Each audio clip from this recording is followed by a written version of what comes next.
Marcus Aurelius sits alone in his campaign tent on the Germanic frontier.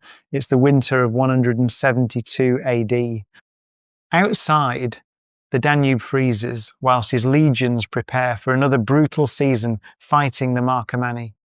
He has spent the day making decisions that will determine whether thousands of Roman soldiers live or die, whether barbarian tribes are crushed or granted terms, whether the empire's northern border holds or collapses.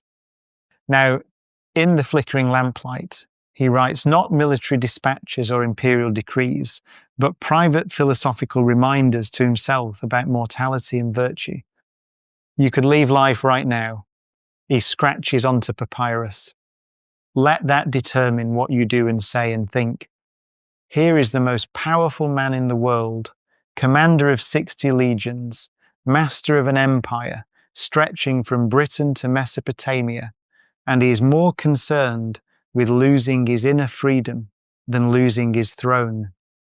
This contradiction between supreme external authority and rigorous inner detachment makes Marcus Aurelius the most compelling figure in ancient philosophy. How can someone who commands the world's most powerful military machine simultaneously believe that fame, conquest, and political success are ultimately meaningless? In Book 6 of his Meditations, Marcus Aurelius writes about the vanity of human ambitions while simultaneously planning campaigns that will extend Roman rule and secure the empire's survival. He dismisses worldly achievements as smoke and nothing, even as he dedicates his life to achieving them. This wasn't mere intellectual contradiction, but the lived reality of someone attempting to reconcile Stoic ideals with brutal political necessities. The Meditations, never intended for publication, represents the most honest record we have of a human being trying to live philosophical principles under impossible circumstances. Unlike academic Stoics who could retreat to their schools, Marcus Aurelius had to practice wisdom whilst managing plague, war, rebellion, and the constant pressures of absolute power. At dawn, when you have trouble getting out of bed, tell yourself, I have to go to work as a human being, he reminds himself. He transformed the emperor's daily routine into spiritual practice, turning administrative duties into opportunities for virtue. His integration of contemplation and action created a new model of philosophical life that proved wisdom could enhance rather than diminish worldly effectiveness. The question Marcus Aurelius spent his life answering was this: is it possible to be fully engaged with the world whilst remaining completely detached from it? Can we care deeply about our responsibilities while staying indifferent to outcomes beyond our control? What brings no benefit to the hive can bring no benefit to the bee, he writes, resolving the apparent conflict between cosmic perspective and social duty. His solution involved not choosing between engagement and detachment, but discovering how they could be mutually reinforcing through the disciplined cultivation of virtue and the constant practice of seeing reality from the perspective of universal reason. Part 1. The rational cosmos and human nature. Marcus Aurelius understood reality not as a collection of separate objects moving through empty space, but as a single, living organism animated by logos, divine reason that orders all existence according to rational principles rather than random chance.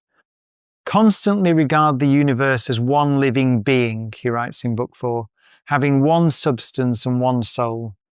This wasn't mere poetic metaphor, but a sophisticated metaphysical claim about the fundamental nature of reality itself.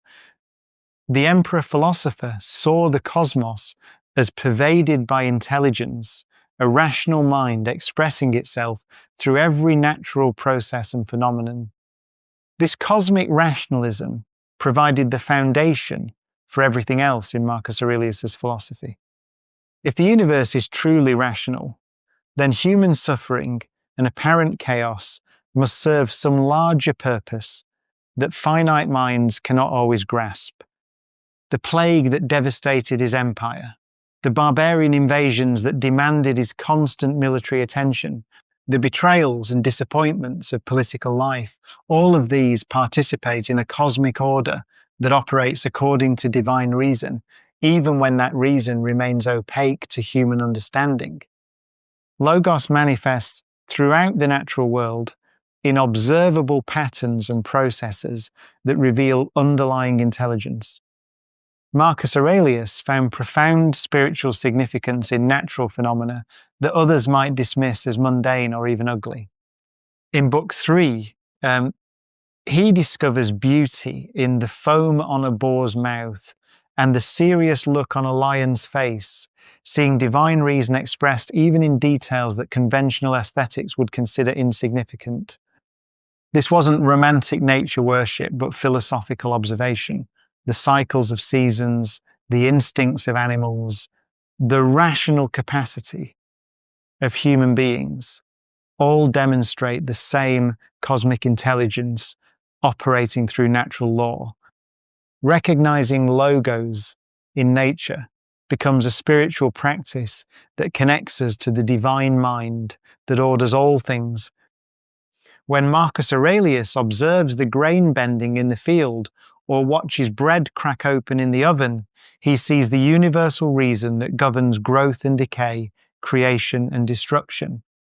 These moments of recognition transform ordinary experience into philosophical contemplation, revealing the sacred within the natural world. The profound implications of human reason participating in universal logos mean we are literally fragments of the divine mind capable of understanding the rational structure of reality. The universe is change, Marcus Aurelius writes in Book 12. Our life is what our thoughts make it. This makes human consciousness uniquely significant in the cosmic order. We can choose to align our thinking with universal reason or resist it through ignorance and vice.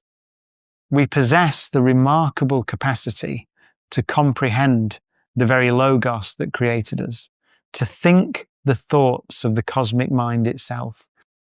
Yet this privilege creates a fundamental tension that drives Marcus Aurelius's entire approach to psychology and ethics. If we share in divine reason, why do we so often act irrationally? Why do we pursue pleasures that ultimately harm us, fear changes that are natural and inevitable, or rage against circumstances beyond our control? Is less than #0. 5# is greater than. The answer lies in recognizing that whilst our rational faculty participates in logos, our judgments can become clouded by false beliefs and disordered desires that separate us from our true nature.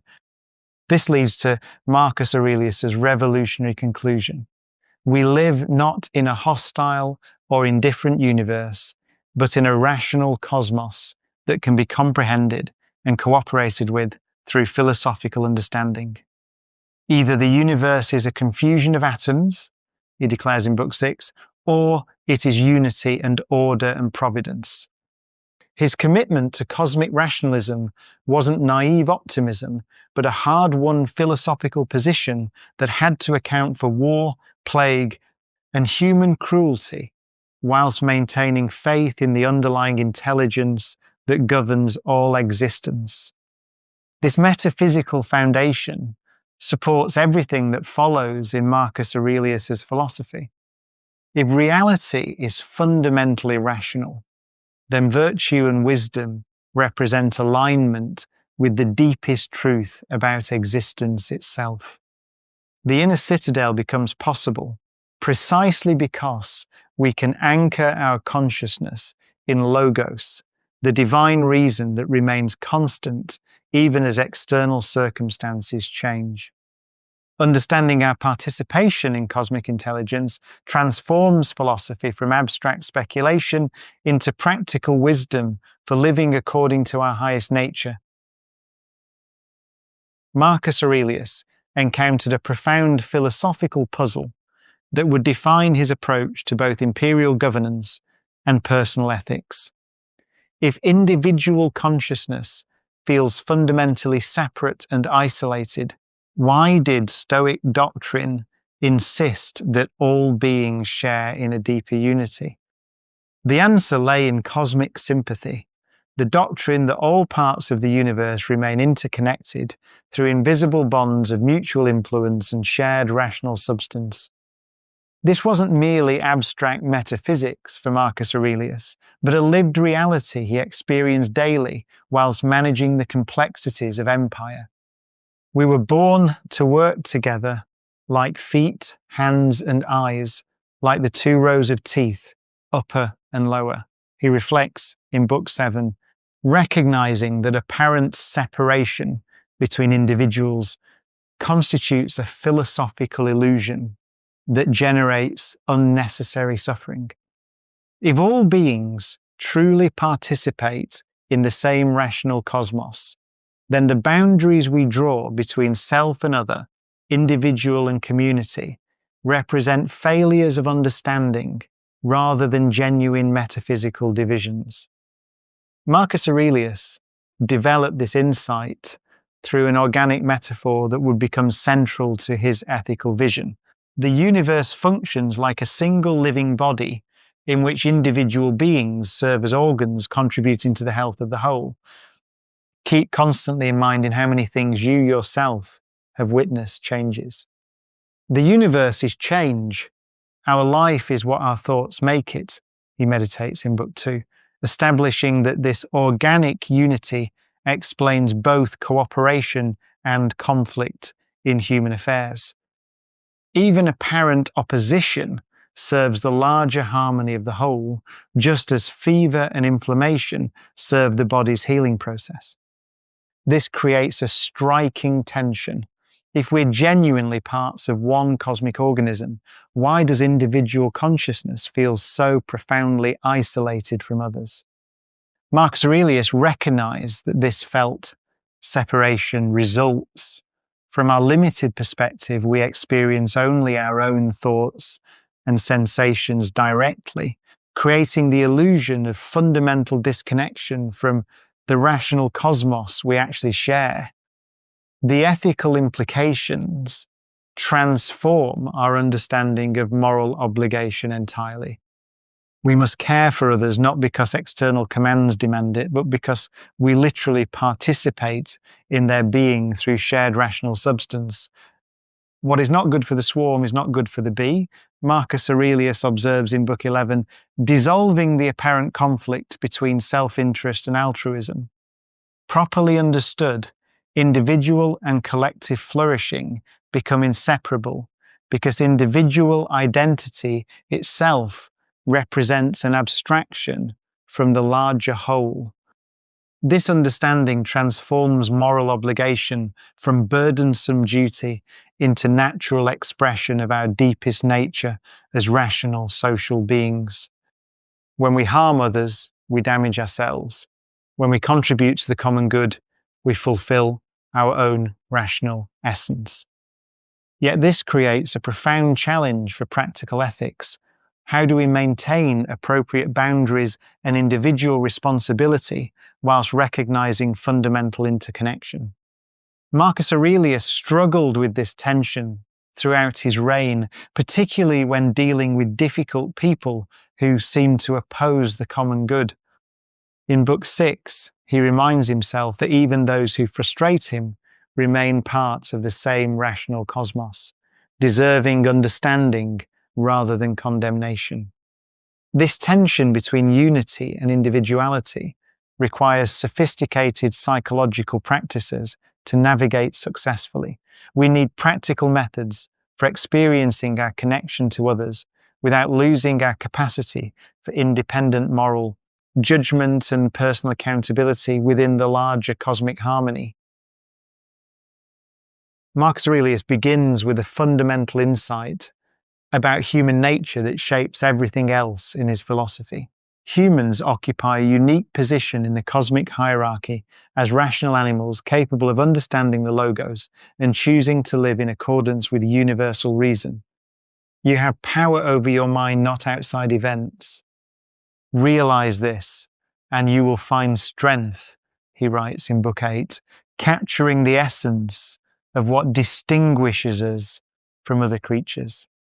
This rational capacity isn't merely an additional feature we happen to possess. It constitutes our essential nature, connecting us directly to the divine intelligence that orders the cosmos. Our dignity as human beings depends not on external circumstances, social status, or material possessions, but on actualizing this rational potential. We are in effect fragments of cosmic reason temporarily embodied, capable of understanding and participating in the universal order that governs all existence. This elevated view of human nature immediately confronts a troubling reality: the fundamental tension between our rational essence and our animal inheritance of appetites, instincts, and emotional reactions. Marcus Aurelius demonstrates remarkable honesty about this internal conflict, acknowledging in Book 5 his own ongoing struggles with anger, desire, and fear, despite his philosophical understanding. This tension isn't a design flaw in human nature, but the very condition that makes moral choice and spiritual development possible. We must become what we potentially are through disciplined cultivation of reason and virtue. The human condition requires constant philosophical work precisely because we exist at the intersection of rational and animal nature. Our capacity for choice means we can either actualize our highest potential or remain enslaved to impulses that belong to our lower nature. Marcus Aurelius' understanding extends beyond individual psychology to recognize humans as inherently social beings whose rational nature naturally orients us toward cooperation and mutual aid. What brings no benefit to the hive can bring no benefit to the bee, he observes in Book 9, capturing how our capacity for language, moral reasoning, and shared understanding creates natural bonds of kinship that transcend family, tribe, or nation. This social dimension isn't merely practical necessity, but flows directly from our rational nature. Reason itself is universal, creating the possibility of shared understanding and common purpose across all apparent divisions. Antisocial behavior, therefore, represents a failure to actualize human nature rather than a legitimate alternative lifestyle. This provides a naturalistic foundation for ethics that doesn't depend on cultural agreement or religious authority, but on the structure of rational nature itself. Yet this philosophical understanding creates a practical challenge that haunts Marcus Aurelius throughout the Meditations. If human nature is essentially rational and social, why do we so often act irrationally and antisocially? His frustration with people's resistance to wisdom and virtue emerges repeatedly, even when their own happiness clearly depends on philosophical understanding. The gap between human potential and human actuality reveals the central task of philosophical development, cultivating our rational and social capacities whilst accepting the reality of human limitation and failure. This acceptance doesn't lead to cynicism, but to a more sophisticated understanding of what philosophical practice must accomplish. We need psychological disciplines and spiritual practices capable of bridging the distance between what we are and what we might become. Part 2. The discipline of perception and cosmic perspective. Marcus Aurelius possessed a remarkable capacity for what we might call spiritual flight, the ability to imaginatively ascend above his immediate circumstances until human affairs appeared in their true proportions within the vast cosmos. In Book 9 of the Meditations, he captures this practice with striking vividness. Asia and Europe are but two small corners of the universe. This wasn't mere poetic flourish, but a disciplined spiritual exercise, a method for gaining the psychological distance necessary for rational judgment when emotions threaten to overwhelm clear thinking. The practice involved literally visualizing himself rising above whatever pressed upon him in the moment.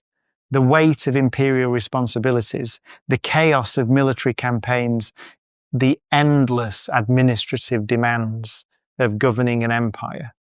He would ascend in imagination until the palace became a dot, Rome a speck, the Mediterranean a puddle, until the entire known world appeared as what it truly was, a fragment of something unimaginably larger. This wasn't escapism, but its opposite, a return to reality after the distortions of immediate anxiety had been cleared away. From this elevated vantage point, the arbitrary nature of most human anxieties becomes unmistakably clear. Marcus Aurelius understood what cosmic time reveals about the problems that consume us. Remember how brief life is, how vast the universe. The crisis that seems to demand everything from us, the ambition that drives us to desperate measures, the slight that wounds our pride, all appear as temporary disturbances in an eternal flow that preceded us by eons and will continue long after our brief participation ends. This perspective doesn't solve practical problems, but it transforms our relationship to them by creating space between stimulus and response, allowing reason to reassert control when emotions threaten rational judgment. The psychological effects prove immediate and profound. Problems that seem overwhelming from ground level become manageable when viewed from sufficient height. The emperor who must decide between competing military strategies, the man who must navigate family tensions, the philosopher struggling with mortality, all find their capacity for wise action enhanced when they can step back far enough to see their situation clearly. The view from above reveals not what we should do, but the frame of mind from which good decisions naturally emerge. Yet Marcus Aurelius discovered something paradoxical about cosmic perspective. Seeing ourselves as cosmically insignificant actually increases rather than diminishes human dignity by locating our significance properly within the larger context of universal reason. In Book 12, he writes, "You came from nothing and will return to nothing. What have you lost?" This question doesn't make human life meaningless, but reveals what kind of meaning it actually has. Not the desperate significance we assign to temporary achievements, but the genuine dignity that comes from participating consciously in the rational order that governs all things. When we view our lives from cosmic altitude, we see that our true worth doesn't depend on the outcomes we can't fully control, whether our plans succeed, whether others approve of us, whether we achieve the recognition we believe we deserve. Instead, our dignity rests on something that remains constant regardless of external circumstances. Our capacity to think clearly, choose virtuously, and accept whatever unfolds with appropriate equanimity. This realization liberates us from the ego-driven pursuits that cause suffering, while simultaneously revealing the genuine nobility available to any rational being who chooses to exercise it. The practical challenge, however, lies in maintaining this cosmic perspective whilst remaining properly engaged with immediate responsibilities and relationships. Marcus Aurelius faced this tension acutely, how to balance philosophical detachment with the demands of governing an empire, loving his family, protecting his soldiers. The view from above must be balanced with appropriate attention to present circumstances. We cannot live permanently at cosmic altitude without neglecting the human obligations that give our participation in universal reason its concrete expression. This requires developing the sophisticated capacity to move fluidly between different levels of awareness, depending on what each situation demands. Sometimes we need the broad perspective that reveals the relative insignificance of our immediate concerns. Sometimes we need the focused attention that allows us to act decisively within our limited sphere of influence. Marcus Aurelius develops what we might call analytical description, a systematic practice of stripping away conventional judgments and emotional colorings to see reality without interpretive distortion. In Book 6, he provides a startling example. Sexual intercourse is the friction of a piece of gut, and following a sort of convulsion, the expulsion of some mucus. This seemingly cynical reduction serves a profound therapeutic purpose. It reveals how much human suffering stems not from external circumstances themselves, but from our interpretations and projections about those circumstances. The practice isn't about becoming coldly detached, but about distinguishing between objective facts and subjective reactions, creating space where genuine choice becomes possible. The philosophical principle behind analytical description cuts to the heart of human misery. We consistently confuse our judgments about events with the events themselves. Marcus Aurelius captures this insight in Book 4. You have power over your mind, not outside events. Realize this, and you will find strength. This practice reveals the crucial space between what happens and what we think about what happens precisely, where freedom and rational choice emerge. Consider his approach to social ceremonies, seeing them as people in costumes, making gestures rather than sacred rituals, or recognizing social status as arbitrary human convention rather than natural fact. These aren't exercises in cynicism, but in philosophical hygiene, clearing away accumulated cultural debris to perceive reality directly. This analytical method functions as emotional regulation by preventing false beliefs and destructive emotions from taking root in consciousness. Marcus Aurelius observes in Book 8, "You can rid yourself of many useless things among those that disturb you, for they lie entirely in your imagination." The technique works like philosophical antibiotic, preventing the infection of reason by passion. When overwhelmed by desire, fear, or anger, break down the triggering situation into constituent elements until the emotional charge dissipates and rational choice becomes possible. A feared public humiliation becomes sounds emerging from human throats, interpreted by other humans according to learned conventions. The fear loses its grip when its object dissolves under analysis. Yet Marcus Aurelius recognizes the dangers inherent in this practice.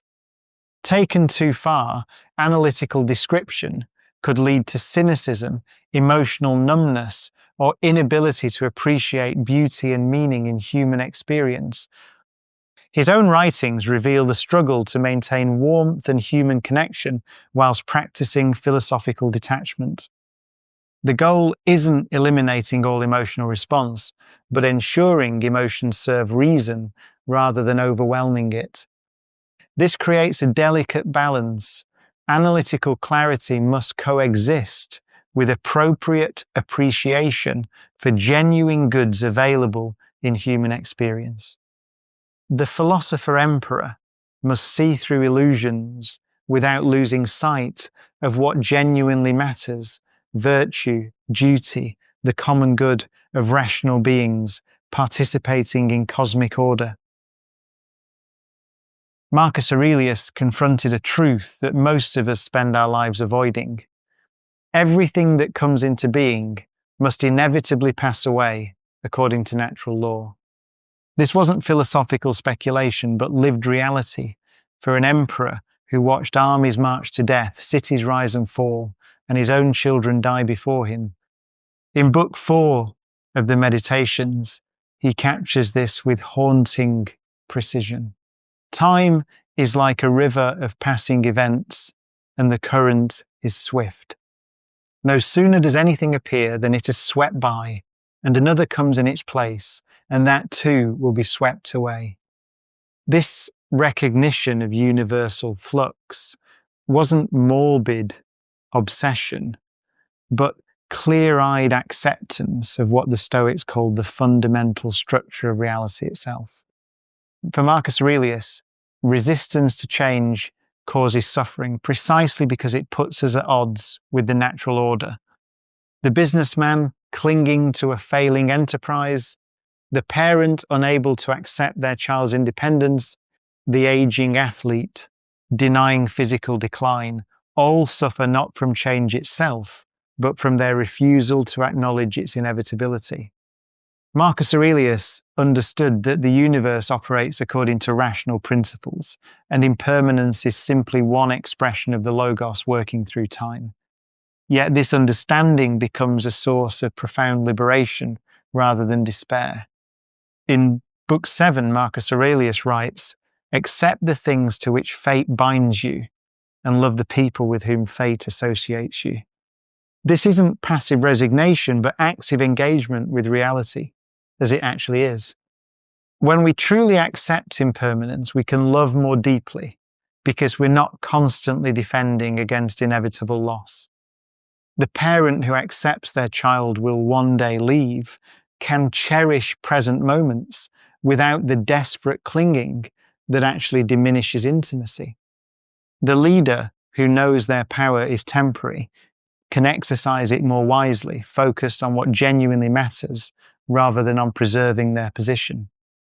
Marcus Aurelius developed a sophisticated understanding of change that encompasses both the cyclical patterns of cosmic process and the linear progression of individual life.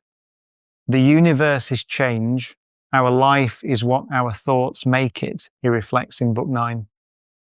Individual mortality participates in the larger rhythm of generation and corruption that makes new life possible. The elements that compose our bodies return to the cosmic whole, enabling future generations to emerge. This cosmic perspective transforms death from personal tragedy into natural participation in the ongoing creative process of the universe. But Marcus Aurelius faced a profound challenge. How do we live with full awareness of impermanence without falling into nihilism about the meaninglessness of temporary existence? If everything passes away, why strive for virtue? Why serve the common good? Why care about justice or wisdom when all our efforts will eventually be forgotten? This tension between impermanence and meaning runs throughout the Meditations, revealing Marcus Aurelius' honest struggle to find motivation for ethical action in a world where nothing lasts. The answer emerges through understanding what kinds of value can survive universal flux. External achievements may crumble, but the quality of our choices and character possesses a different kind of reality. When we act virtuously, we align ourselves with the rational principle governing the cosmos. This alignment has intrinsic rather than merely instrumental value. It matters not because of what it produces, but because of what it expresses about our participation in the larger order of things. The just action remains just whether or not it achieves its intended outcome, whether or not anyone remembers it, whether or not it influences future events. Part 3, the inner citadel and the three disciplines. Marcus Aurelius discovered something extraordinary in the midst of governing an empire. There exists within each person an inviolable space that no external force can penetrate without our permission. He called this the inner citadel, and it represents perhaps the most profound insight in all of Stoic philosophy, the recognition that whilst we cannot control what happens to us, we retain absolute sovereignty over our response. In Book 8 of his Meditations, he declares with startling simplicity, "You have power over your mind, not outside events. Realize this, and you will find strength." This wasn't philosophical theory for Marcus Aurelius. It was lived reality, discovered through the crucible of supreme responsibility. The citadel metaphor captures something essential about human dignity that transcends circumstances.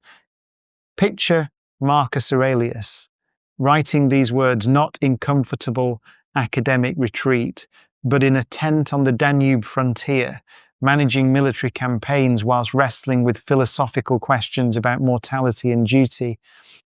The fortress of the mind represents that irreducible core of rational choice and moral judgment that remains intact regardless of external pressure.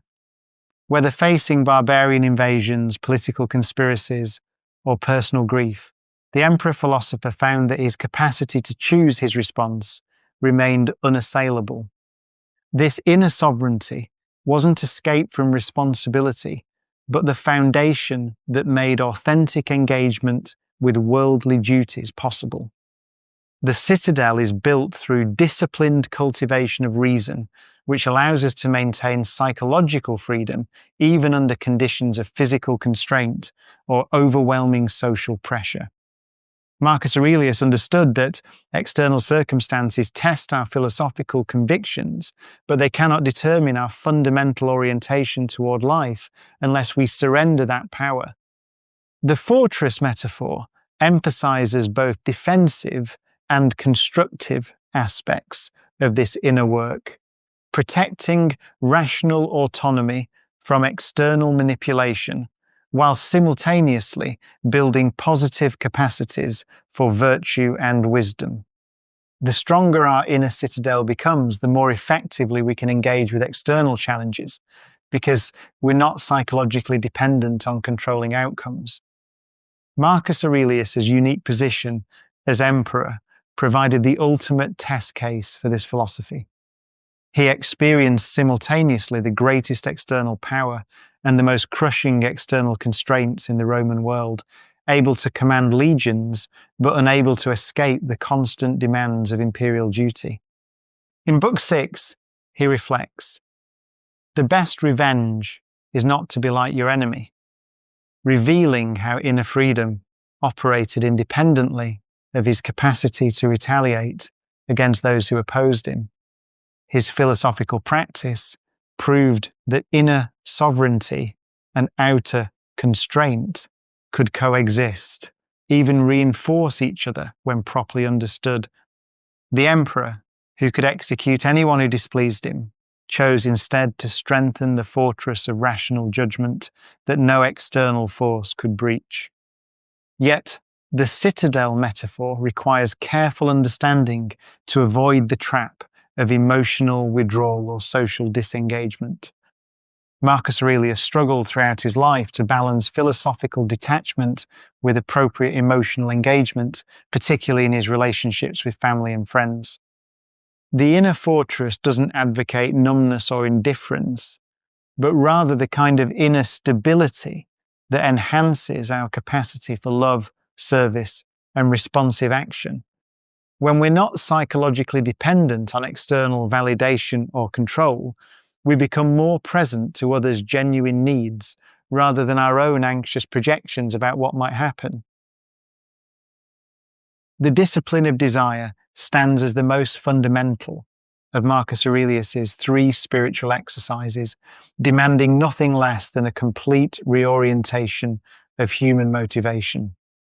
This practice involves training our wants and aversions to align perfectly with what philosophy reveals to be truly good virtue itself and truly evil vice alone, whilst becoming genuinely indifferent to everything else that occupies ordinary human concern. As Marcus Aurelius writes in Book 11, very little is needed to make a happy life. It is all within yourself, in your way of thinking. This deceptively simple observation contains a revolutionary insight. Our suffering stems not from lacking what we want, but from wanting what we cannot guarantee to obtain or keep. The logic proves inexorable once examined. External goods, wealth, health, reputation, even the lives of those we love remain forever beyond our ultimate control. They arrive and depart according to the vast movements of cosmic reason indifferent to our preferences. Yet we exhaust ourselves pursuing these uncertain prizes, creating the very conditions for disappointment, anxiety, and despair. The discipline of desire offers a radical alternative. Restrict our wanting to what lies completely within our power, our judgments, choices, and character development, whilst accepting everything else as the natural unfolding of fate. Marcus Aurelius practiced this discipline with extraordinary rigour, confining his desires to what he calls the present, not the temporal present, but the eternal present of moral choice that remains constantly available regardless of circumstances. Confine yourself to the present, he reminds himself in Book 5, recognizing that virtuous response to whatever situation we face represents the only good we can truly secure. This creates a form of psychological invulnerability that borders on the miraculous. When our desires focus exclusively on what we control, disappointment becomes literally impossible because the opportunity for virtuous choice never disappears. The sophistication of this approach emerges through Marcus Aurelius's distinction between preferred indifference and genuine goods. Preferred indifference, health, prosperity, social harmony deserve our practical attention and reasonable effort, but they cannot determine our happiness or constitute our true welfare. As he notes in Book 4, remember that very little is needed to make a happy life. This allows for full engagement with worldly responsibilities whilst maintaining philosophical detachment from outcomes. We can care deeply about our health, relationships, and social duties in our actions while remaining indifferent to them in our judgments about what makes life worth living. The paradox proves illuminating rather than contradictory. A ruler who has disciplined his desires to focus on virtue alone can make decisions affecting millions of lives without the paralyzing anxiety that comes from attachment to results. Marcus Aurelius faced this challenge daily as emperor, recognizing that his effectiveness in governing actually increased as his personal investment in external outcomes decreased. When we want only what we can guarantee, the opportunity to act with wisdom, justice, courage, and moderation, we become free to respond to circumstances with clarity rather than desperation.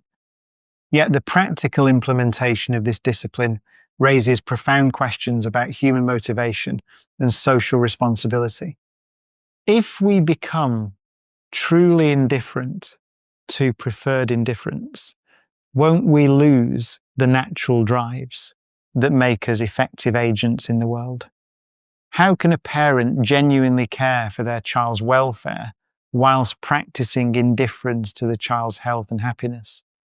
Marcus Aurelius wrestled with these tensions throughout the Meditations, understanding that the discipline of desire must somehow preserve our capacity for appropriate engagement whilst eliminating our attachment to outcomes beyond our control. The answer lies in recognizing that detachment from results can actually enhance rather than diminish our effectiveness. When we want only what is up to us, we become free to assess situations clearly, respond proportionately, and act with the full force of our capabilities without the distortions introduced by fear and desperate attachment. The discipline of desire thus promises not withdrawal from the world, but a more skillful and sustainable form of engagement with it. The discipline of action governs how we engage with external circumstances, ensuring our behaviour serves the common good whilst maintaining inner detachment from outcomes beyond our control.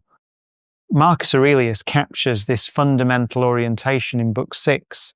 In the morning when thou risest unwillingly, let this thought be present.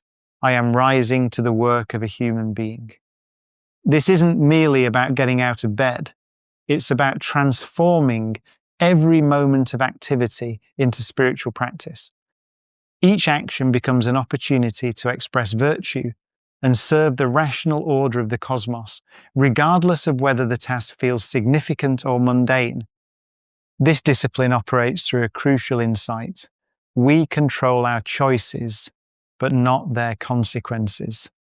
So wisdom focuses on the quality of decision-making rather than the success of outcomes.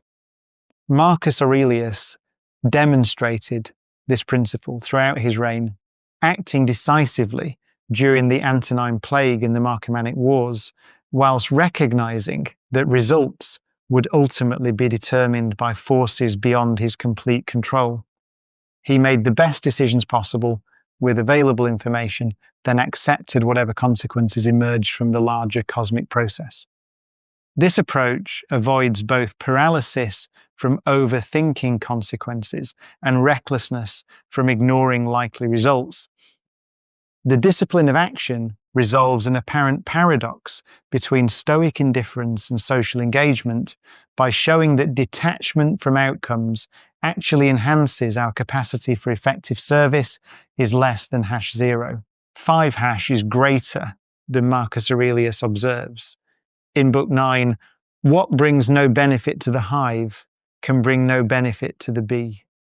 Inner freedom from attachment to results allows for more skillful and persistent effort because we're not psychologically dependent on immediate success or external recognition. This detachment enables sustained commitment to difficult tasks that might take generations to complete, the kind of long-term thinking essential for genuine leadership. Yet this raises a profound challenge. How do we maintain appropriate motivation and emotional engagement whilst practicing detachment from outcomes? Marcus Aurelius himself struggled with this tension, grieving deeply over the deaths of his children despite his philosophical understanding of impermanence. His personal relationships reveal the difficulty of remaining compassionate and emotionally responsive whilst avoiding the psychological dependency that undermines clear judgment. The discipline of action demands that we find a way to care deeply about our work and relationships without being enslaved by our need for specific results, allowing philosophical detachment to coexist with genuine human warmth. Marcus Aurelius understood that the mind's primary function is not to think, but to judge, to give or withhold consent to the impressions that constantly flood our consciousness. The discipline of assent represents his most fundamental practice, the careful examination of our judgments and beliefs, giving consent only to impressions that are both true and beneficial for human flourishing. You have power over your mind, not outside events. Realize this, and you will find strength, he writes in Book 3, establishing the core insight that our experience of reality depends not on what happens to us, but on how we choose to interpret what happens to us. This discipline involves becoming aware of the constant stream of interpretations and evaluations that shape our experience, then choosing consciously which ones to accept and which to reject. Most people live unconsciously, automatically accepting whatever thoughts arise in their minds as true and important. Marcus Aurelius recognized that this automatic acceptance is the source of most human suffering. We don't simply perceive events, we interpret them, add meaning to them, project our fears and desires onto them. The discipline of assent teaches us to catch these additions in the act, to separate what we actually know from what we're merely assuming or imagining. Marcus Aurelius practiced this discipline rigorously, questioning his initial reactions to events and distinguishing between objective facts and subjective interpretations that might be false or harmful. In Book 8, he demonstrates his technique for analysing disturbing impressions. Say to yourself in the early morning, I shall meet today inquisitive, ungrateful, violent, treacherous, envious, uncharitable men. This preparation involves examining our expectations and assumptions before they can distort our perception of what actually happens. When we expect people to behave badly, we're less likely to be shocked or personally wounded when they do. When we expect them to behave well, we're prepared to appreciate virtue when we encounter it. The method is precise. When faced with challenging circumstances, separate what we know for certain from what we're adding through interpretation, judgment, or emotional reaction. If someone insults us, the fact is that certain words were spoken. Everything else, the assumption that they intended to hurt us, the belief that their opinion matters, the fear that others will think less of us, these are additions that we can choose to accept or reject.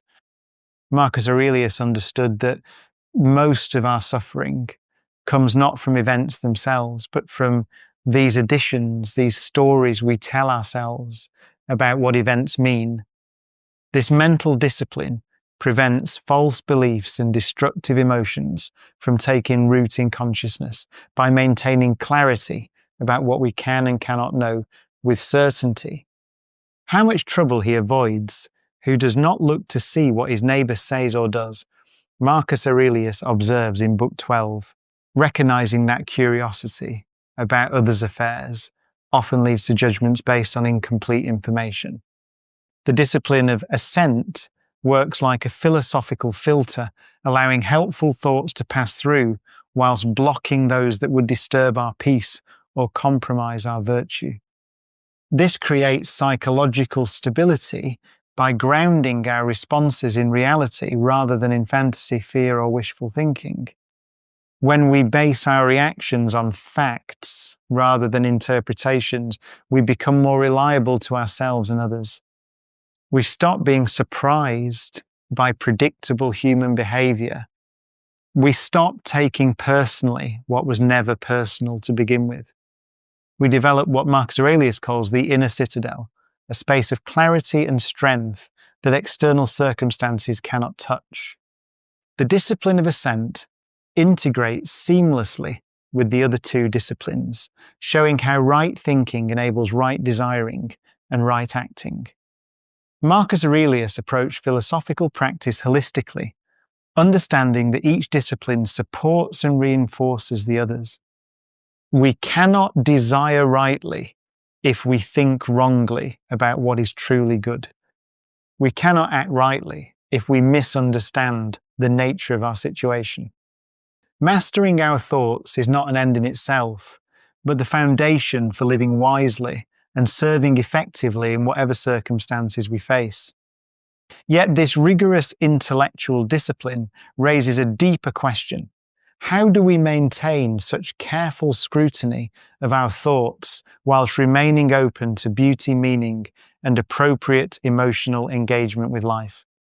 Marcus Aurelius never advocated emotional numbness or cynical detachment. Part 4. The 4 Cardinal Virtues and Human Excellence. Marcus Aurelius understood wisdom not as abstract knowledge, but as the lived integration of cosmic understanding with practical judgment.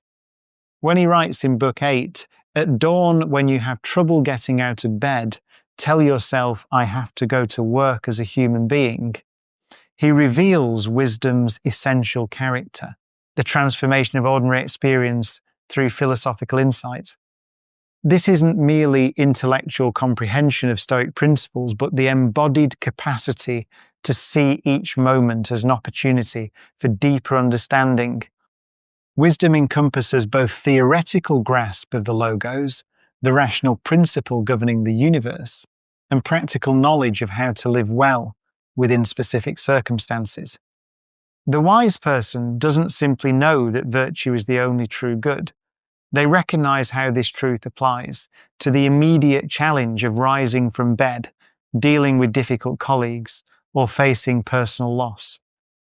This wisdom develops through Marcus Aurelius's distinctive practice of philosophical reflection, the disciplined examination of experience that transforms daily life into philosophical education. His technique of morning preparation demonstrates this method.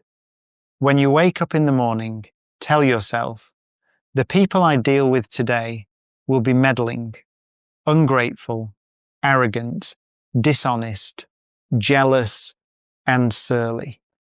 This isn't pessimistic resignation, but philosophical preparation, using anticipated difficulties as opportunities to practice virtue. Each evening, Marcus Aurelius reviews the day for lessons about human nature, virtue, and vice, accumulating insights through patient observation rather than theoretical speculation. Wisdom grows through this reflective practice, the careful attention to how philosophical principles actually function in lived experience.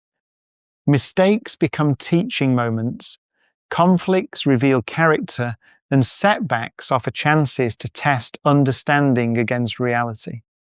The wise person develops the capacity to see through conventional appearances, to grasp the underlying rational structure of events, responding appropriately rather than reactively to whatever occurs. Marcus Aurelius captures this penetrating vision in Book 4. Everything we hear is an opinion, not a fact. Everything we see is a perspective, not the truth. Wisdom involves distinguishing between surface phenomena and deeper patterns, temporary disturbances, and permanent principles. This perspective enables more skillful navigation of complex situations because decisions emerge from understanding rather than impulse or social pressure. When Marcus Aurelius faced plague, war, and political intrigue, his responses flowed from philosophical comprehension of what these events actually meant within the larger cosmic order, not from immediate emotional reactions to their apparent threat or difficulty. Wisdom functions as the foundation for all of the virtues, precisely because right action depends on correct understanding of what is truly good, bad, and indifferent in human life. Marcus Aurelius's integration of cosmic perspective with practical decision-making during his reign demonstrates this foundational role. Justice requires wisdom to discern what is genuinely fair. Courage needs wisdom to identify what is truly worth defending. Temperance depends on wisdom to distinguish between genuine needs and artificial desires. Wisdom isn't contemplative withdrawal from practical affairs, but the intelligence that enables consistent choice of virtue regardless of external circumstances. The emperor, who can see his own mortality clearly whilst governing an empire, who can maintain equanimity during military campaigns whilst caring genuinely for his soldiers' welfare, embodies wisdom as practical philosophical intelligence rather than academic knowledge. Justice, for Marcus Aurelius, extends far beyond legal compliance or conventional morality into the fundamental recognition of human kinship. What brings no benefit to the hive can bring no benefit to the bee, he writes in Book 9.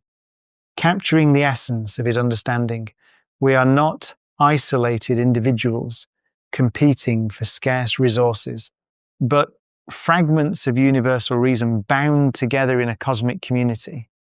This recognition transforms justice from external obligation into natural expression of human nature itself.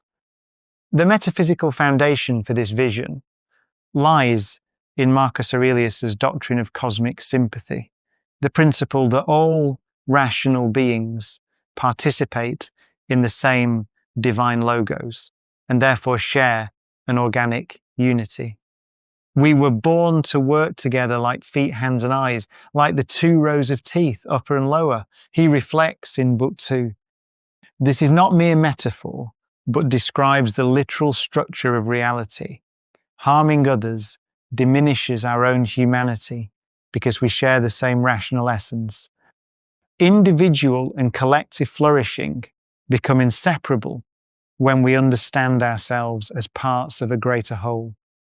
This understanding revolutionizes moral obligation. The just person works for the common good, not from external compulsion or social contract, but from inner recognition that serving others serves our deepest nature as rational social beings. The best revenge is not to be like your enemy, Marcus Aurelius writes in Book 6, revealing how justice transforms moral duty from burdensome constraint into natural excellence. When we act justly, we express what we most truly are, rather than conforming to what others demand. Marcus Aurelius embodied this philosophy throughout his reign, using imperial power not for personal aggrandizement, but as an instrument of cosmic justice in human affairs. During plague, war, and social upheaval, he consistently prioritized conditions that allowed human flourishing over narrow political advantage. His conception of political authority as service rather than domination demonstrates justice in its highest form, the philosopher-ruler serving as a channel through which universal reason expresses itself in particular circumstances. Yet this vision creates profound challenges. How do we balance competing claims when resources are limited? How do we maintain commitment to the common good when others pursue narrow self-interest? How do we distinguish genuine human needs from manufactured desires that corrupt our understanding of what truly benefits the whole? These questions reveal why justice cannot stand alone, but requires support from the other cardinal virtues: courage to act on our convictions despite opposition, temperance to resist corrupting influences, and wisdom to discern what truly serves the common good in complex situations. Marcus Aurelius understood courage not merely as battlefield heroism, but as the steady moral fortitude required to act rightly despite social pressure, personal cost, or uncertain outcomes. Never esteem anything as of advantage to you that will make you break your word or lose your self-respect, he writes in Book 7, revealing a conception of bravery that encompasses the daily challenges of maintaining virtue when others compromise. This broader understanding of courage emerges from his experience as emperor, where popular decisions often conflicted with necessary ones. The courage to speak truth when silence would be easier, to persist in right action when results remain unclear, to maintain principles when expedience beckons. This represents the kind of moral bravery that sustained Marcus Aurelius through decades of plague, war, and political intrigue. Yet courage without its regulating counterpart becomes mere recklessness. Marcus Aurelius recognized that rational choice, not appetite or emotion, must determine our actions. His struggle with his own anger and impatience surfaces throughout the Meditations. How much trouble he avoids, who does not look to see what his neighbor says or does. Temperance involves the disciplined moderation of desires, emotions, and impulses so that reason maintains control over our responses to challenging circumstances. This isn't about suppressing all feeling, but ensuring that emotions serve virtue rather than overwhelming rational judgment. The emperor, who could command legions, had to master himself first. These virtues work together in mundane circumstances to create the psychological conditions necessary for consistent virtue. You have power over your mind, not outside events. Realize this, and you will find strength. The bravery required to face each day with philosophical purpose must be tempered by realistic acceptance of human limitations and repeated failures. Consider the courage needed to maintain hope for human improvement, balanced by the temperance that accepts how slowly people change. Or the bravery to care deeply about outcomes, balanced by the moderation that prevents attachment to results beyond our control. Marcus Aurelius exemplified this balance whilst governing an empire, passionate commitment to justice, tempered by acceptance of political realities. Courage and temperance thus enable wisdom and justice to flourish, even when others fail to appreciate or reciprocate our efforts. Marcus Aurelius's experience of governing justly, whilst surrounded by corruption, flattery, and political intrigue, taught him that these supporting virtues create the stability necessary for long-term commitment to philosophical principles regardless of external circumstances. They form the foundation upon which the examined life rests. Yet this raises the perpetual question that haunted even the philosopher emperor. How do we maintain the delicate balance between courage that risks everything for virtue and temperance that accepts what cannot be changed, especially when we're uncertain about which response a situation requires? Part 5. Death, Mortality, and the Art of Living. Marcus Aurelius understood something most of us spend our lives avoiding. Death is not the opposite of life, but its most intimate teacher. In Book 2 of his Meditations, he writes with startling directness, "You could leave life right now. Let that determine what you do and say and think." This wasn't morbid fascination, but philosophical practice, a daily discipline of remembering mortality that served as his compass for navigating the countless decisions and distractions of imperial life. For Marcus Aurelius, memento mori wasn't about becoming gloomy or fatalistic. It was about achieving the clarity that comes from recognizing life's finite duration, cutting through the trivial concerns that normally consume human attention to focus on what genuinely matters. This constant awareness of mortality reveals something profound about our usual priorities. Most of what we worry about dissolves when viewed through the lens of death. Marcus Aurelius captures this psychological insight brilliantly in Book 4. "It never ceases to amaze me. We all love ourselves more than other people, but care more about their opinion than our own. When we truly internalize our mortality, not as abstract knowledge, but as lived reality, energy naturally flows away from social pretenses and conventional ambitions toward virtue, authentic relationships, and present beauty. The awareness of death strips away the elaborate fictions we construct about permanent security, endless time, and the importance of others' approval. What remains is startlingly simple: the opportunity to act with integrity, to love genuinely, and to appreciate the extraordinary fact of existence itself." But Marcus Aurelius's most radical insight concerns how mortality consciousness transforms our relationship to time. In Book 12, he instructs himself simply, confine yourself to the present. This isn't escapism from future planning, but recognition that life happens only in the present moment. When we truly understand that our time is limited, ordinary experiences, a conversation with a friend, a moment of natural beauty, even routine administrative tasks become occasions for gratitude and attention rather than obstacles to be endured or rushed through. Each moment becomes an opportunity for virtue, connection, and wonder because we recognize it as irreplaceable. This practice ultimately transforms the fear of death into gratitude for life.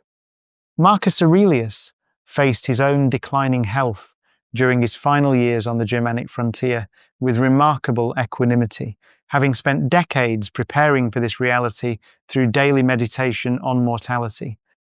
The awareness of death creates a profound shift in perspective. Instead of taking existence for granted and fearing its loss, we appreciate its temporary nature as precisely what makes each experience precious. We stop treating life as a guaranteed possession and begin experiencing it as an extraordinary gift, one that demands our full presence and our deepest gratitude whilst we have the privilege of receiving it. Marcus Aurelius understood mortality not as a personal tragedy, but as participation in the grand cosmic process that governs all existence. In Book 9 of his Meditations, he writes, "Loss is nothing else but change, and change is nature's delight." This isn't philosophical consolation, but metaphysical insight. Death represents our contribution to the universe's ongoing creativity. The atoms composing our bodies, the energy animating our consciousness, the very substance of our being returns to the cosmic reservoir from which new forms of life continuously emerge. We die not as isolated individuals facing annihilation, but as temporary arrangements of eternal matter rejoining the universal flux that makes all generation possible. This naturalistic framework dissolves the existential anxiety that treats death as an alien intrusion into life or punishment for some cosmic crime. When Marcus Aurelius observes in Book 4 that death smiles at us all, but all a man can do is smile back, he reveals how understanding mortality as natural law rather than personal catastrophe enables acceptance without resignation. The smile acknowledges reality without surrendering to despair. This doesn't minimize genuine loss. Marcus Aurelius grieved deeply over his children's deaths, but places suffering within a context where meaning remains possible even as individual existence ends. Death becomes not the enemy of life, but life's necessary partner in the cosmic dance. The profound interconnectedness revealed by natural cycles shows how our mortality contributes to, rather than detracts from, the cosmic good. As Marcus Aurelius notes in Book 7, the universe is change. Our life is what our thoughts make it. The atoms forming our flesh will nourish future plants. The carbon in our breath will feed tomorrow's forests. The energy patterns we call consciousness will dissolve back into the universal logos from which new awareness perpetually emerges. We are temporary arrangements of eternal substance, brief expressions of permanent cosmic intelligence, finite manifestations of infinite creative power. Our death enables the universe's continued self-creation. This understanding provides comfort without denying the genuine pain that mortality brings to conscious beings capable of love and attachment. Marcus Aurelius experienced profound grief despite his philosophical comprehension of impermanence. Accepting death as natural doesn't eliminate sorrow, but prevents it from becoming rebellion against the cosmic order. We can honor our emotional responses to loss, whilst maintaining the perspective that sees individual death as part of the universal good. The question becomes not how to avoid mortality's pain, but how to grieve without despair, how to love fully whilst accepting impermanence, how to embrace our role in the eternal cycle of generation and corruption that makes all existence possible. True immortality lies not in the preservation of individual personality, but in our contribution to the ongoing development of human reason and virtue. Marcus Aurelius understood this with startling clarity. Remember that very little is needed to make a happy life. It is all within yourself, in your way of thinking, he writes in Book 6. His meditations themselves exemplify precisely this kind of legacy philosophical insights and spiritual practices that continue to influence readers nearly 2,000 years after his death. Here emerges a profound paradox. By accepting the mortality of our individual existence, we can participate in something genuinely eternal, the growth of wisdom and virtue in the human community. Marcus Aurelius recognized that his philosophical work and moral example would continue to influence others long after his physical death. Yet he also struggled with the apparent futility of trying to improve people who seem determined to remain ignorant. How much trouble he avoids, who does not look to see what his neighbour says or does, he observes with evident frustration in Book 9. This tension between hope for human progress and realistic assessment of human resistance to wisdom shaped his understanding of what kind of legacy actually matters. The influence we have on others' development toward virtue represents our participation in the cosmic process of rational development, the Logos working through individual human lives to advance the rational ordering of existence. The legacy that matters most is not fame or monuments, but the transmission of wisdom and the inspiration of virtue in future generations. What we do now echoes in eternity. Marcus Aurelius reminds himself in Book 5. This understanding transforms our relationship to recognition and remembrance entirely. We can work for goods that transcend our individual existence without needing personal credit or lasting fame. Consider how this applies to ordinary life.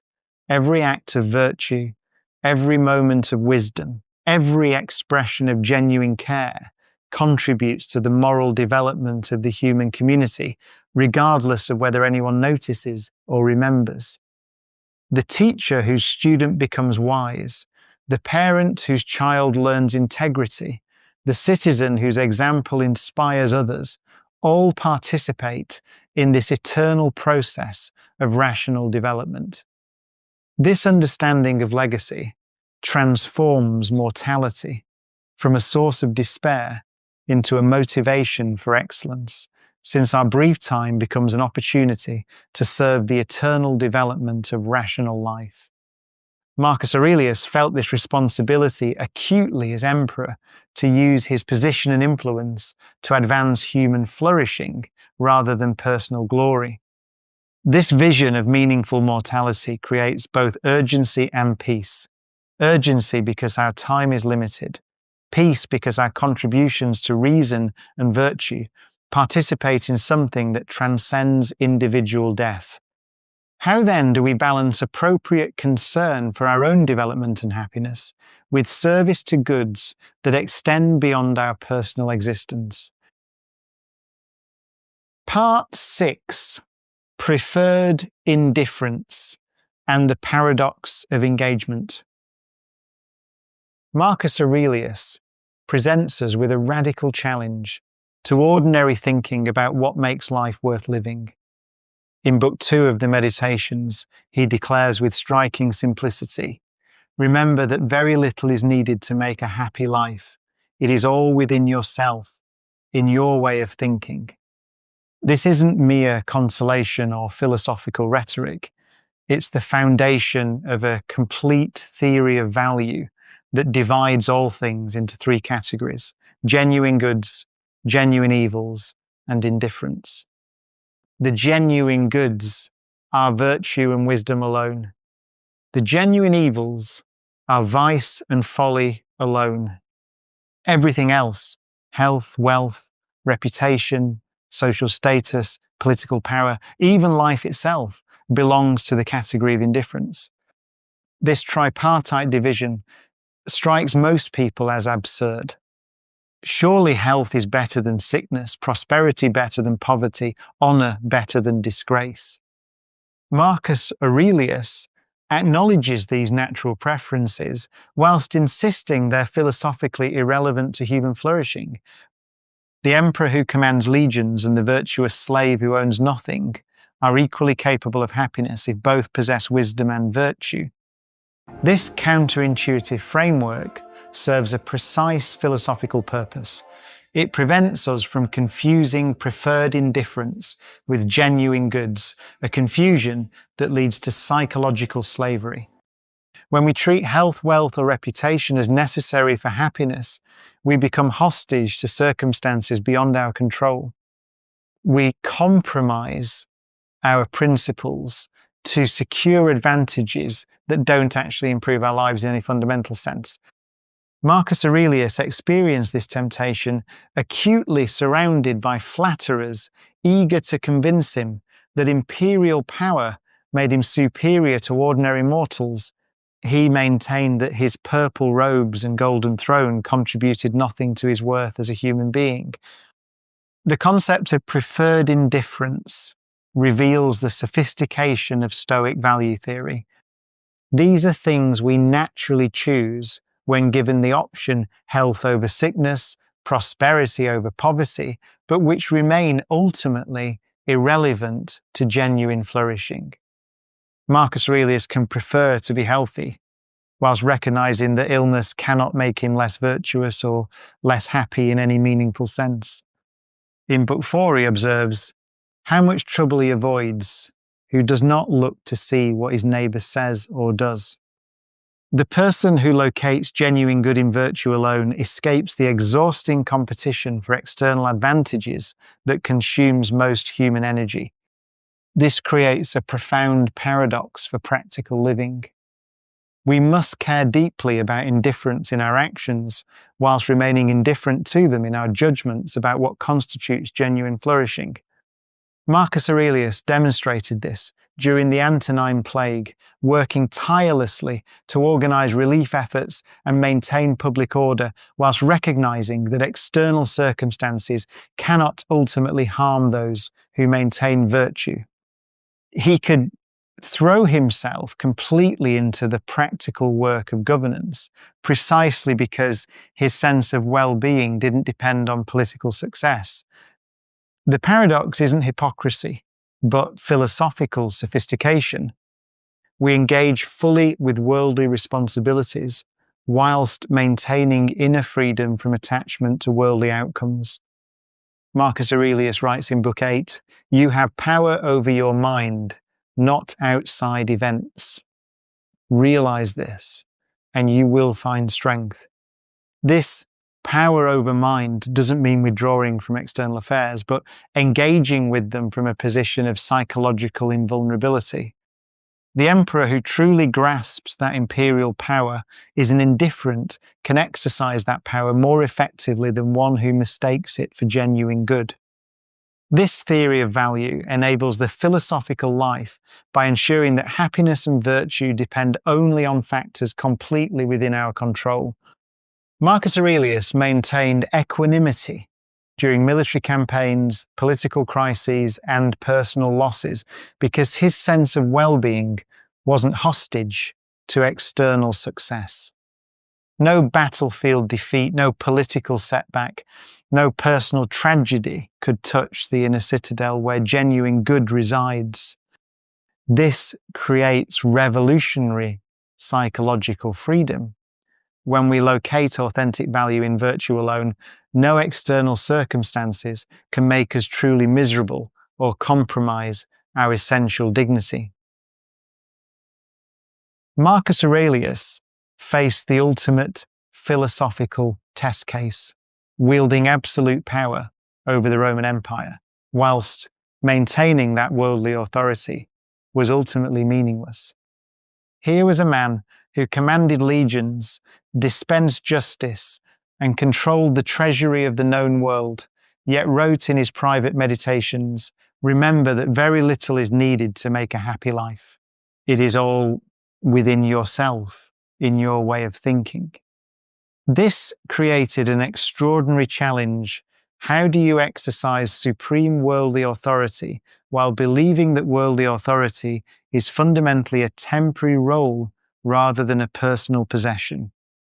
The emperor's response reveals something profound about the Stoic understanding of preferred indifference. Wealth, power, and social status occupy a peculiar position in Stoic ethics. They are neither good nor evil in themselves, but they can be used well or badly. Marcus Aurelius demonstrated that we can engage fully with these worldly responsibilities while remaining psychologically detached from them. His administrative reforms, his leadership during the brutal Marcomannic Wars, his measured response to the Antonine Plague, all show a ruler employing imperial resources for the common good rather than personal aggrandizement. As he noted in Book 6, the best revenge is not to be like your enemy. This detachment actually enhanced his effectiveness as a ruler. When decisions flow from rational assessment of what serves the whole, rather than from personal ambition or fear of losing status, they carry a different quality entirely. Marcus Aurelius could care deeply about the welfare of his subjects while accepting that he couldn't control all the factors determining their fate. Maximum effort combined with philosophical acceptance of results beyond complete control, this avoids both cynical withdrawal from social life and naive identification with social roles and possessions. The practical challenge extends beyond imperial circumstances to ordinary life, where stakes seem lower but temptations prove subtler. Marcus Aurelius understood that wealth and power create unique spiritual dangers precisely because they appear to validate our importance and permanence. They make it harder to maintain the cosmic perspective that reveals their ultimate insignificance. His warnings about the corrupting effects of flattery and luxury that surrounded imperial life apply equally to anyone who finds themselves temporarily elevated by fortune. Remember that very little is needed to make a happy life. This reminder from Book 8 points toward a crucial insight. Philosophical detachment must be actively cultivated through daily practice rather than achieved once and maintained automatically. The inner citadel requires constant vigilance, especially when external circumstances seem to confirm our illusions about our own permanence and control. Among the most persistent obstacles to philosophical freedom lies one that appears perfectly reasonable: our need for recognition, approval, and good reputation. Marcus Aurelius understood this trap intimately, writing in Book 6, how much trouble he avoids who does not look to see what his neighbour says or does. As emperor, he lived under constant public scrutiny, subject to endless praise and criticism, creating the perfect laboratory for examining our psychological dependence on others' opinions. This dependence matters profoundly because when our sense of worth depends on external validation, we become slaves to forces beyond our control and inevitably compromise our virtue to maintain approval. The challenge runs deeper than simple vanity. Social approval feels natural, even virtuous. We want to be seen as good people doing good work. Yet Marcus Aurelius recognized how this seemingly innocent desire corrupts moral judgment from within. In Book 7, he reflects, "Never esteem anything as of advantage to you that will make you break your word or lose your self-respect." This required constant vigilance against subtle distortions, choosing popular over right actions, avoiding necessary but unpopular decisions, or performing virtue for show rather than from genuine commitment to excellence. The emperor, who must sometimes make harsh decisions for the common good, cannot afford to let concern for his image override moral clarity. Marcus Aurelius's position as philosopher-emperor created extraordinary challenges in maintaining virtue while surrounded by corruption, flattery, and political intrigue. Court life offered constant temptations to compromise philosophical principles for political advantage, whilst the isolation of supreme power made honest feedback about his character nearly impossible to obtain. He learned, as he notes in Book 1, not to be vexed at anything which happens, since it was all from the gods. These extreme circumstances revealed principles applicable to ordinary social life, the corrupting effects of seeking approval, and the liberating effects of finding our worth in virtue rather than reputation. True honour, Marcus Aurelius understood, comes from the approval of reason and virtue, rather than from the fickle opinions of those who may themselves lack wisdom or virtue. The only judgment that ultimately matters is whether our actions align with cosmic reason and serve the common good. As he observes in Book 4, everything we hear is an opinion, not a fact. Everything we see is a perspective, not the truth. This creates a profound shift in motivation. Instead of performing for human audiences, we act for the cosmic audience of universal reason itself, finding freedom in serving something greater than social expectation, whilst remaining appropriately responsive to legitimate feedback. Part 7, Social Duty and the Common Good. Marcus Aurelius grounds social obligation not in convention or divine command, but in the fundamental structure of human nature itself. Our capacity for reason and language naturally orients us toward cooperation and mutual aid. As he observes in Book 2, we were born to work together like feet, hands, and eyes, like the 2 rows of teeth, upper and lower. This isn't mere poetic sentiment, but a philosophical claim about the essential structure of human existence. We become fully human only through relationships and community participation. The hermit who withdraws from society and the tyrant who exploits others both fail to actualize their nature as rational, social beings. Antisocial behavior represents a failure to realize our essential humanity rather than a legitimate lifestyle choice. The person who harms others literally diminishes themselves because they act against their own rational nature. The deeper logic emerges in Marcus Aurelius's famous metaphor from Book 9, what brings no benefit to the hive can bring no benefit to the bee. Individual and collective good prove ultimately inseparable because we share in the same rational nature that connects us to cosmic reason. When we harm others, we harm ourselves, not merely through social consequences, but through a fundamental violation of our participation in universal logos. This provides a naturalistic foundation for ethics that transcends cultural agreement or religious authority. Moral obligation is grounded in the very structure of rational existence rather than arbitrary rules imposed from outside. Our shared participation in universal reason creates natural bonds of kinship extending beyond family, tribe, or nation to encompass all rational beings. Marcus Aurelius expresses this cosmic citizenship perfectly. My city and country, so far as I am Antoninus, is Rome, but so far as I am a man, it is the world. This doesn't eliminate particular loyalties, but places them within a larger context of universal human solidarity. We have special obligations to those closest to us, family, friends, fellow citizens, but these must be balanced against duties to the broader human community and ultimately to the rational order of the cosmos itself. The emperor serves Rome, but the philosopher serves humanity.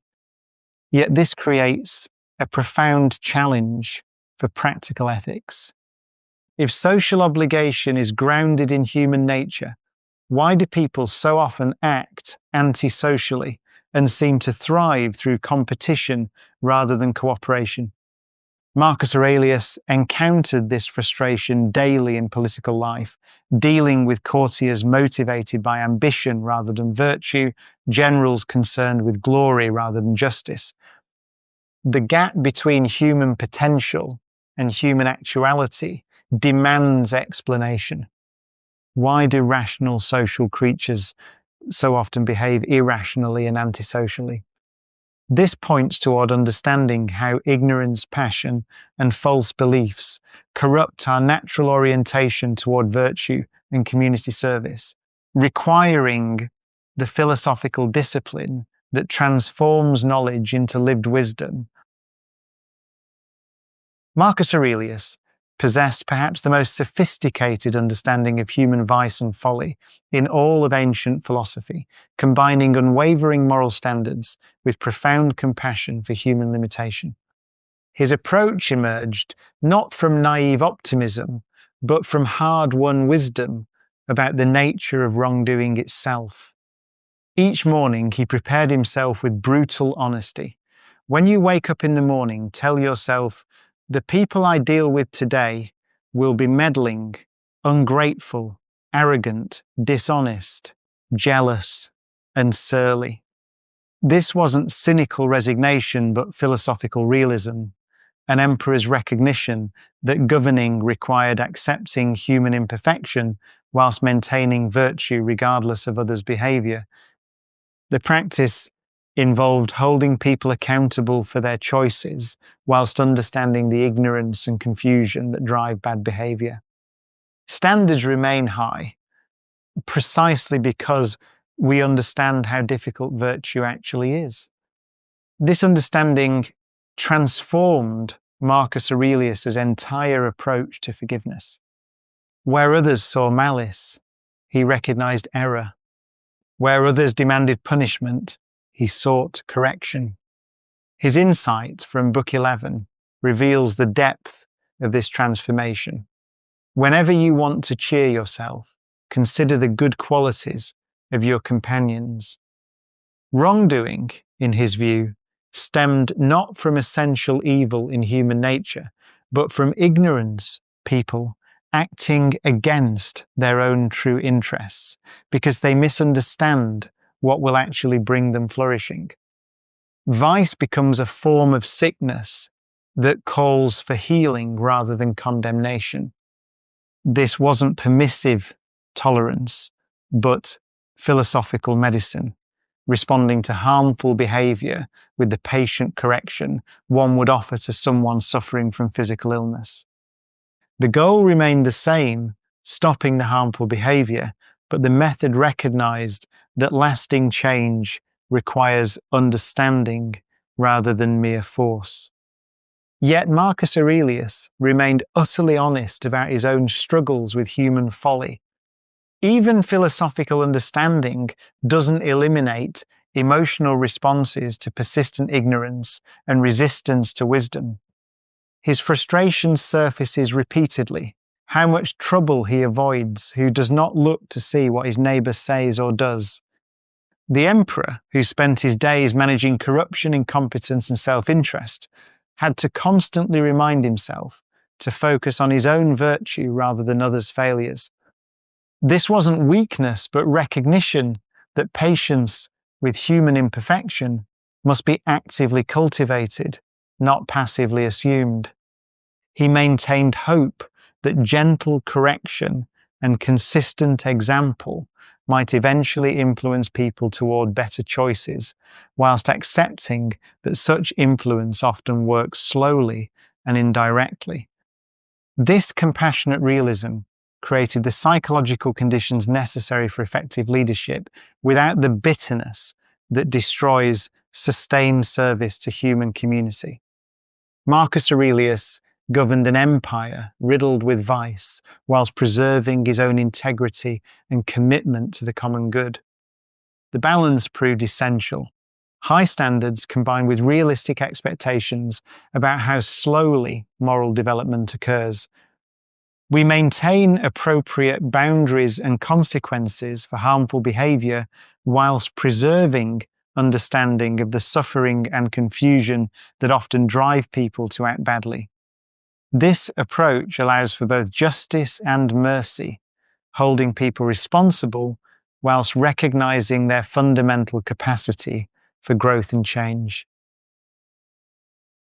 Marcus Aurelius achieved something Plato thought nearly impossible. He became the philosopher king, wielding absolute imperial power whilst remaining genuinely committed to philosophical principles rather than personal ambition. His understanding of authority was revolutionary precisely because it inverted the normal relationship between power and self-interest. Where most rulers see political office as an opportunity for personal aggrandizement, Marcus Aurelius treated it as a form of spiritual discipline. The best revenge is not to be like your enemy, he writes in Book 6, revealing how he used imperial authority not to dominate or punish, but to create conditions where human virtue could flourish. This wasn't mere political strategy, it was philosophy in action, demonstrating that leadership becomes a spiritual practice when authority serves wisdom rather than ego. The transformation occurs through example rather than compulsion. Marcus Aurelius understood that philosophical leadership means using authority to model virtue and wisdom, showing by lived demonstration what human excellence looks like, rather than merely issuing commands or enforcing compliance. During the brutal Marcomannic Wars, he shared the hardships of campaign life with his soldiers, whilst maintaining the discipline necessary for effective command. This wasn't populist theatre, but genuine embodiment of Stoic principles. The leader who truly leads must first master himself. In Book 1, he expresses gratitude for learning the idea of a polity in which there is the same law for all, a polity administered with regard to equal rights and equal freedom of speech. This vision transformed political authority from a means of domination into an opportunity for moral education, where the ruler's primary function becomes teaching virtue through consistent action. The philosopher king's deepest obligation lies in serving the common good rather than advancing personal or factional interests, treating political office as temporary stewardship of collective resources and authority. Marcus Aurelius's administrative reforms consistently chose policies that served long-term imperial welfare over short-term popularity or personal advantage. What brings no benefit to the hive can bring no benefit to the bee, he recognizes in Book 6, establishing the principle that guided his decision-making process. Every choice demanded the question, what serves the rational development and flourishing of the human community, rather than what enhances personal power or reputation? This created a form of leadership that was simultaneously pragmatic and idealistic, grounded in philosophical understanding of human nature, whilst committed to creating conditions where virtue could emerge. Yet this creates enormous challenges for philosophical leadership in a world where most people don't share philosophical values and may interpret virtue as weakness or naivety. Marcus Aurelius struggled constantly with court intrigue, military rebellion, and pressure to compromise principles for political expediency. The philosopher king must be simultaneously idealistic about human potential and realistic about human limitations, maintaining commitment to virtue whilst accepting that progress toward wisdom and justice occurs slowly and unevenly. This tension defines the deepest challenge of philosophical leadership. How do we exercise authority responsibly when others may not understand or appreciate the philosophical principles that guide our decisions? Marcus Aurelius' answer lay in patient persistence, using power to create space for virtue, whilst never expecting immediate transformation of human nature. Part 8. Spiritual exercises and daily practice. Marcus Aurelius understood that virtue required daily cultivation through deliberate practice, establishing a rhythm of philosophical reflection that transformed ordinary time into sacred opportunity for spiritual development. Each morning began with intentional preparation for the day's inevitable challenges, grounding himself in fundamental principles before engaging with the world's demands. When you wake up in the morning, tell yourself, the people I deal with today will be meddling, ungrateful, arrogant, dishonest, jealous, and surly, he writes in Book 2, preparing his mind not through cynical pessimism, but realistic assessment that allowed him to maintain virtue regardless of others' behavior. This morning meditation served as philosophical armor, recalling that his own character remained within his control, whilst external circumstances would test his commitment to wisdom, justice, courage, and temperance. He would remind himself of mortality's presence, cosmic perspective's humbling truth, and duty's sacred demands before stepping into imperial responsibilities that could easily corrupt or overwhelm without proper preparation. The practice created psychological distance from immediate pressures, establishing inner citadel strength that no external force could breach. Evening brought equally disciplined examination, reviewing daily experiences for lessons about virtue and vice, whilst treating mistakes as opportunities for learning rather than occasions for self-condemnation. At dawn, when you have trouble getting out of bed, tell yourself, I have to go to work as a human being, he reflects in Book 11, analysing what went well and what required improvement through the lens of philosophical development rather than worldly success. This reflective process transformed ordinary experiences into raw material for wisdom, creating feedback loops between theory and practice that deepened understanding through lived application. Each evening's review prevented philosophical insight from remaining merely intellectual by forcing constant integration of principle with action. Difficult conversations, administrative decisions, personal frustrations all became occasions for examining whether he had acted according to reason or been swept away by immediate emotion. The practice required brutal honesty about his own failings whilst maintaining compassion for human limitation, recognizing that philosophical progress occurred through acknowledging mistakes rather than pretending perfection. This disciplined cycle of preparation and review created continuous philosophical development by ensuring abstract principles were constantly tested against concrete circumstances and refined through practical application. You have power over your mind, not outside events. Realize this, and you will find strength. He reminds himself in Book 8, demonstrating how daily reflection reinforced the fundamental Stoic insight that separated what we control from what we cannot. The rhythm prevented drift toward conventional values or reactive behavior patterns that inevitably reassert themselves without conscious resistance. The practice demanded extraordinary commitment, especially for someone with Marcus Aurelius's imperial responsibilities, who could easily justify skipping philosophical reflection for urgent administrative duties.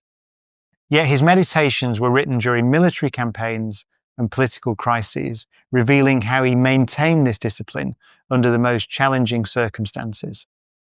This consistency demonstrates the practical necessity of daily philosophical practice. For anyone serious about virtue, without regular reflection and recommitment, we inevitably abandon examined life for unreflective habit, losing the very awareness that makes genuine choice possible. Marcus Aurelius developed a precise method for cutting through the emotional fog that clouds rational judgment. In Book 6 of the Meditations, he demonstrates this analytical technique with startling directness. Sexual intercourse is the friction of a piece of gut, and following a sort of convulsion, the expulsion of some mucus. This seemingly harsh description serves a therapeutic purpose. It reveals how much of our suffering stems not from events themselves, but from the elaborate stories we construct around them. When desire overwhelms reason, when social pressures create anxiety, when loss triggers despair, Marcus Aurelius teaches us to break down the triggering experience into its constituent elements until we see past conventional interpretations to underlying reality. This practice creates what we might call analytical distance. When Marcus Aurelius writes in Book 3, how much trouble he avoids who does not look to see what his neighbour says or does, he's describing more than social detachment. He's outlining a method for distinguishing between objective facts and subjective interpretations.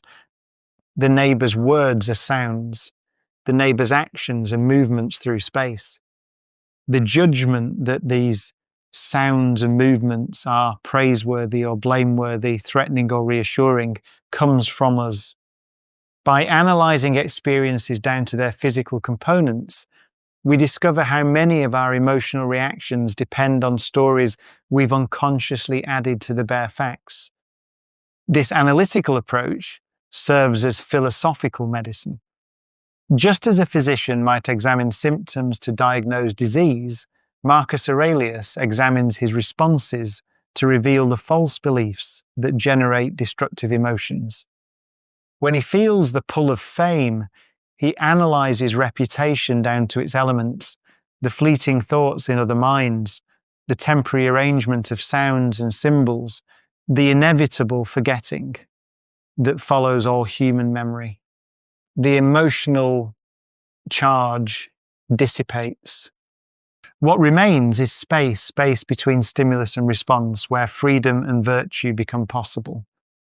The method works because it prevents false beliefs from taking root in consciousness. Marcus Aurelius understood that emotions follow judgments. If we judge an event as catastrophic, we experience despair. If we judge a person's opinion as supremely important, we experience anxiety about their approval.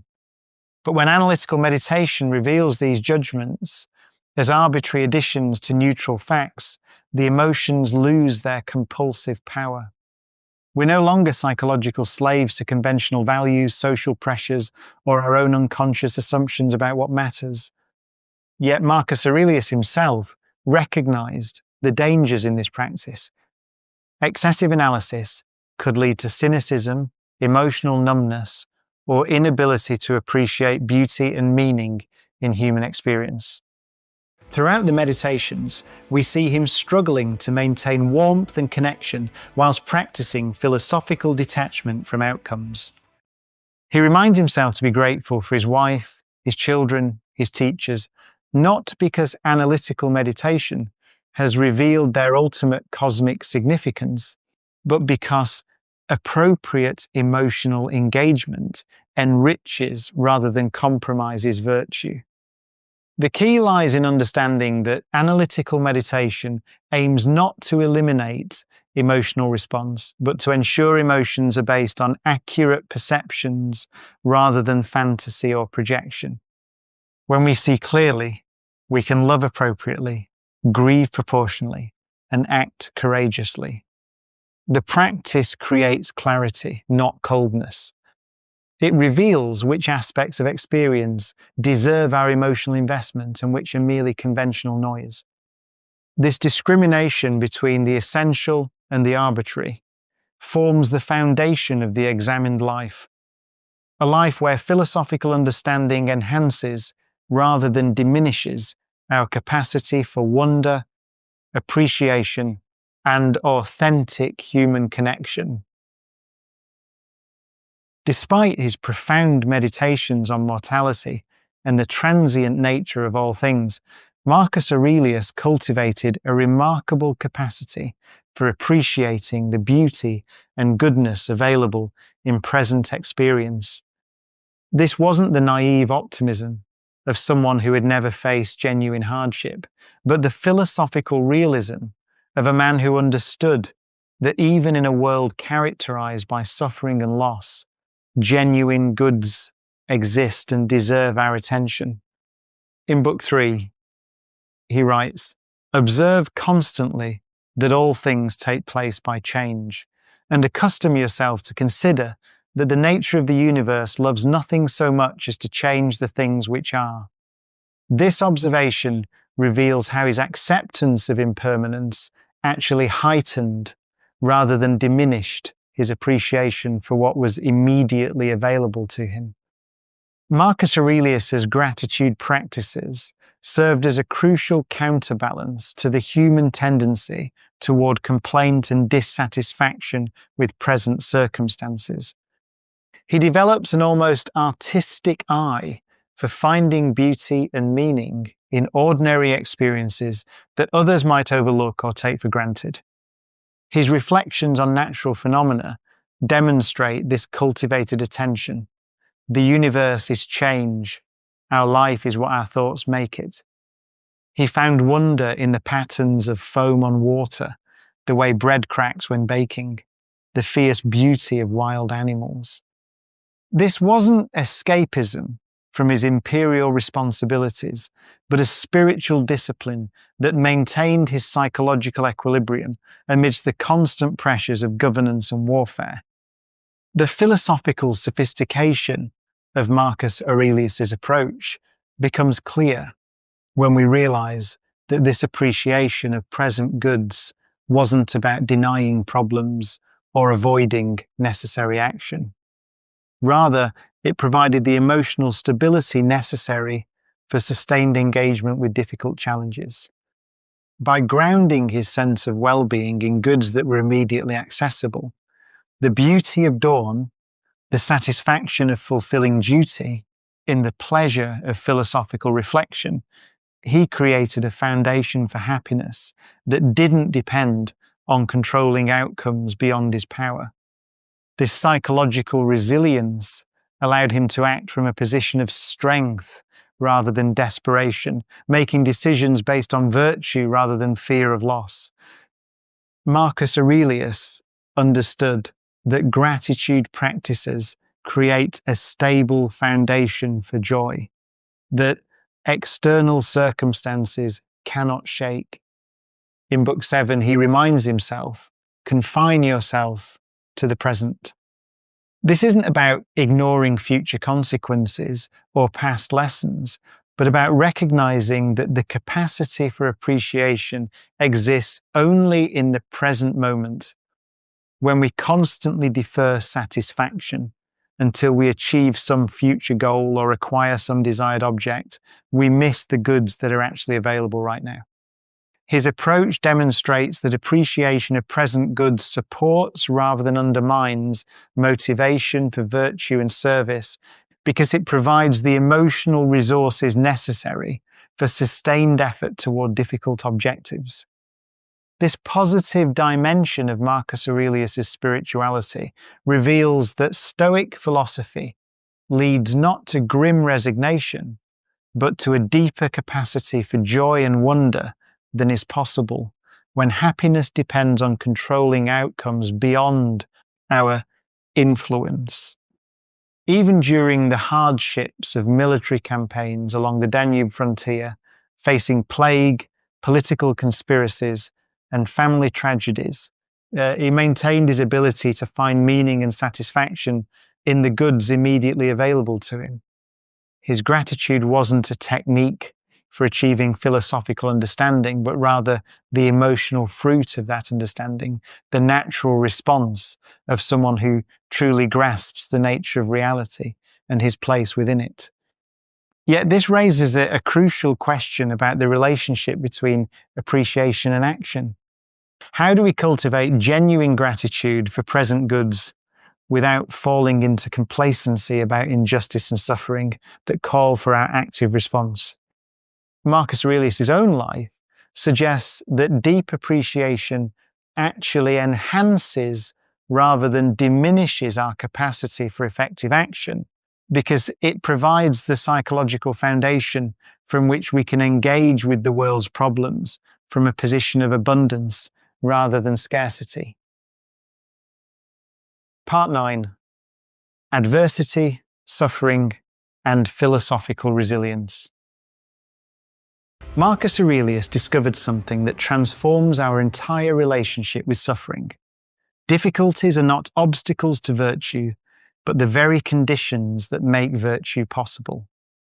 Writing in his meditations, he captures this revolutionary insight with startling clarity. The impediment to action advances action. What stands in the way becomes the way. This wasn't philosophical consolation, but a practical method for converting victimhood into agency. Courage cannot exist without danger to face.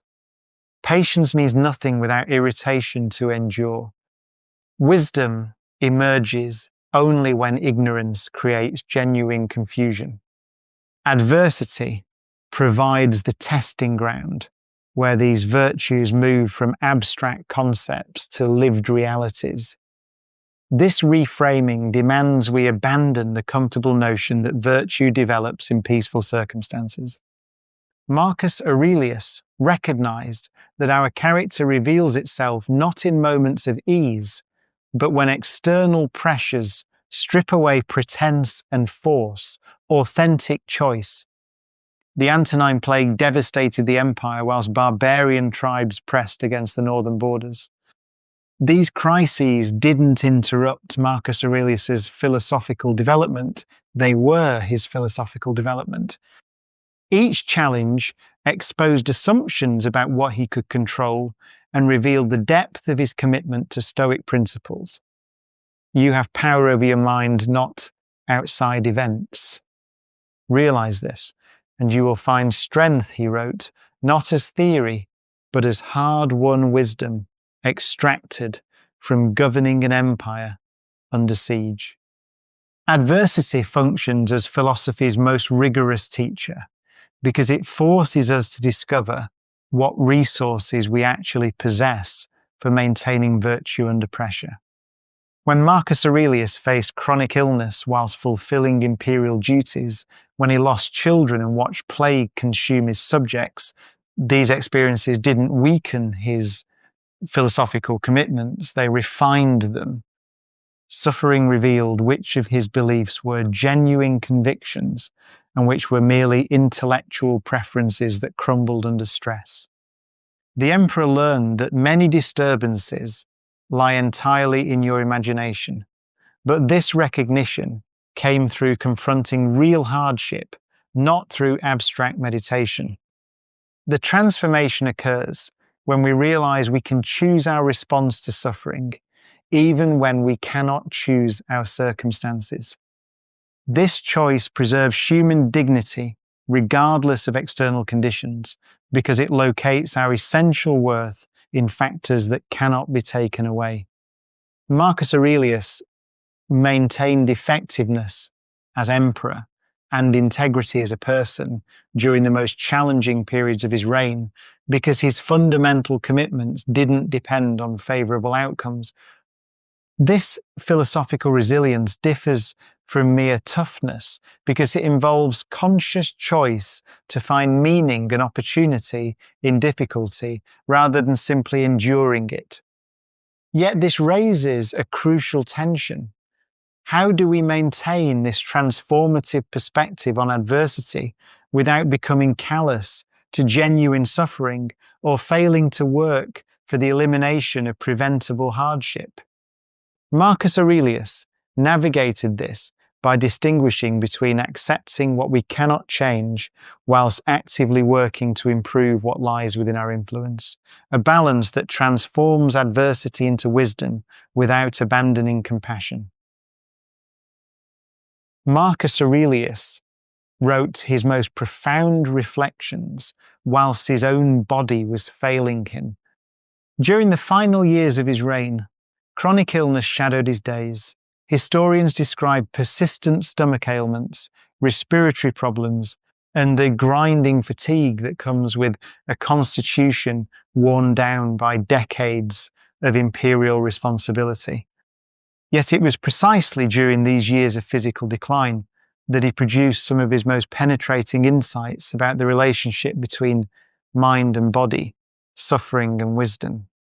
His personal experience with illness wasn't merely biographical detail, it became the laboratory where Stoic philosophy proved its worth under the most demanding conditions.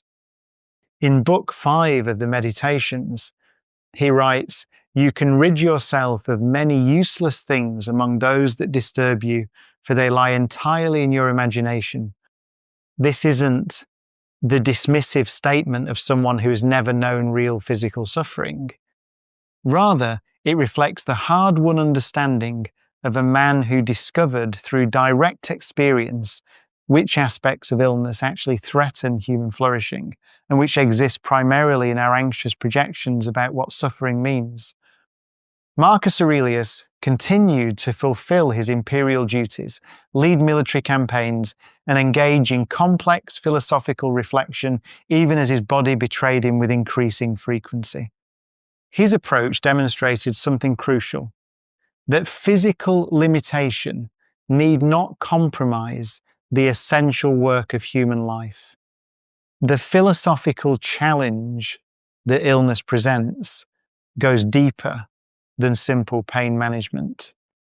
Physical suffering forces rational beings to confront fundamental questions about identity and worth.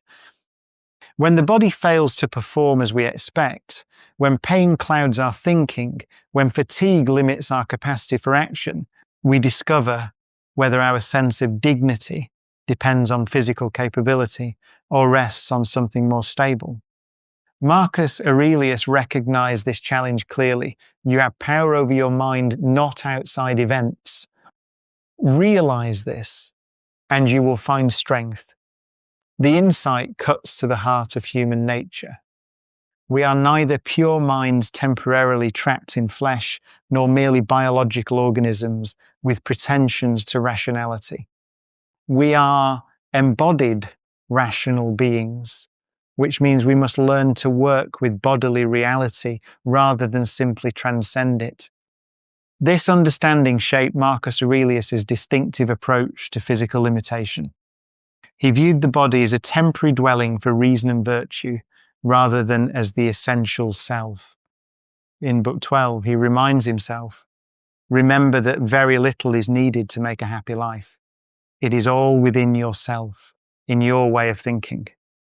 This perspective allows for what we might call philosophical detachment without denial, appropriate care for physical health, combined with recognition that illness cannot touch what is most fundamentally human about us. Marcus Aurelius didn't advocate heroic stoicism that grits its teeth and ignores pain. Instead, he developed a nuanced understanding that distinguished between the physical fact of suffering and the psychological stories we construct around that suffering. Pain and illness thus become opportunities to practice the most fundamental Stoic discipline, distinguishing between what lies within our control and what does not. The physical sensations of illness, the limitations it imposes on our activities, the uncertainty it introduces into our plans, these fall outside our direct control. But our response to these conditions, the meaning we assign to them, the way we allow them to shape our sense of identity and purpose, these remain within the sphere of choice. Marcus Aurelius's continued productivity during periods of physical decline illustrates this principle in action. Limitation clarified his priorities, intensified his focus on what mattered most, and stripped away the non-essential concerns that often consume our attention when we enjoy robust health. This approach to physical suffering provides a template for dealing with all forms of human limitation. The body's inevitable decline serves as a particularly vivid reminder of the constraints that define mortal existence, but the philosophical skills developed in response to illness apply equally to other circumstances beyond our control. The question Marcus Aurelius' example raises is both practical and profound. How do we balance appropriate attention to physical health and comfort with philosophical detachment from bodily conditions we cannot completely control? Marcus Aurelius understood loss with the clarity that comes only from living through it repeatedly. During his reign, plague swept through the empire, claiming countless lives, including several of his own children. Friends died in distant campaigns, advisors succumbed to illness, and the weight of imperial responsibility meant that even those who survived were often separated by vast distances and competing demands. Yet rather than hardening his heart against attachment or retreating into emotional isolation, Marcus Aurelius developed a philosophical framework that allowed him to love deeply whilst accepting the inevitable reality of separation and death. His approach rested on a fundamental insight about the nature of change itself. Loss is nothing else but change, and change is nature's delight, he writes in Book 11 of the Meditations. This wasn't the callous indifference of someone who had given up on human connection, but rather the philosophical realism of a man who recognized that demanding permanence from temporary things creates unnecessary suffering. The cosmic process that brings people into our lives also takes them away, and to rage against this natural rhythm is to place ourselves in opposition to the very forces that made those relationships possible in the first place. This understanding transforms how we engage with others while they remain present in our lives. Accept the things to which fate binds you and love the people with whom fate associates you, Marcus Aurelius counsels in Book 7. When we truly accept that all relationships exist within the larger pattern of cosmic change, we stop trying to control outcomes beyond our power and instead focus our attention on appreciating what we have whilst we have it. The desperate clinging that often characterizes human attachment, the constant worry about loss, the attempts to manipulate circumstances to ensure permanence, the resentment when natural changes occur dissolves when we recognize that relationships are gifts temporarily entrusted to us rather than possessions we own.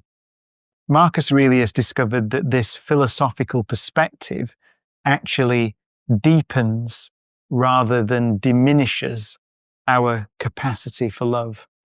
When we're not constantly defending against the possibility of loss or expending energy trying to make permanent what is naturally temporary, we can engage more fully with the present reality of our connections. The parent who accepts that their child will eventually forge their own path can appreciate each stage of development without clinging to previous phases. The friend who understands that circumstances may separate them can invest completely in shared experiences without the anxiety that comes from demanding guarantees about the future. Yet Marcus Aurelius never suggested that philosophical understanding eliminates grief or makes loss painless. His own emotional responses to personal tragedies reveal a man who mourned genuinely despite his Stoic training. The key insight is that grief becomes a natural expression of love rather than a failure of philosophical wisdom. When someone we care about dies, or circumstances force separation, the sadness we feel reflects the genuine good that relationship provided. To feel nothing would indicate either that we had never truly connected or that we had suppressed our natural human responses in service of a misguided ideal of emotional invulnerability. The challenge lies in allowing grief its proper place without letting it overwhelm reason or compromise our ability to continue serving others. Marcus Aurelius maintained that whilst we should honour our losses and feel the full weight of separation, we cannot allow mourning to become an excuse for neglecting present relationships or abandoning our responsibilities to the common good. The philosophical approach to loss creates space for genuine emotion, whilst preventing that emotion from becoming destructive or self-indulgent. This balanced perspective reveals a profound paradox at the heart of human connection. By accepting the temporary nature of all relationships, we become capable of loving more freely and serving more effectively. Marcus Aurelius could care deeply for his family and friends precisely because he didn't demand that those relationships conform to his personal desires for permanence. Part 10. The integration of contemplation and action. Marcus Aurelius achieved something unprecedented in Western philosophy.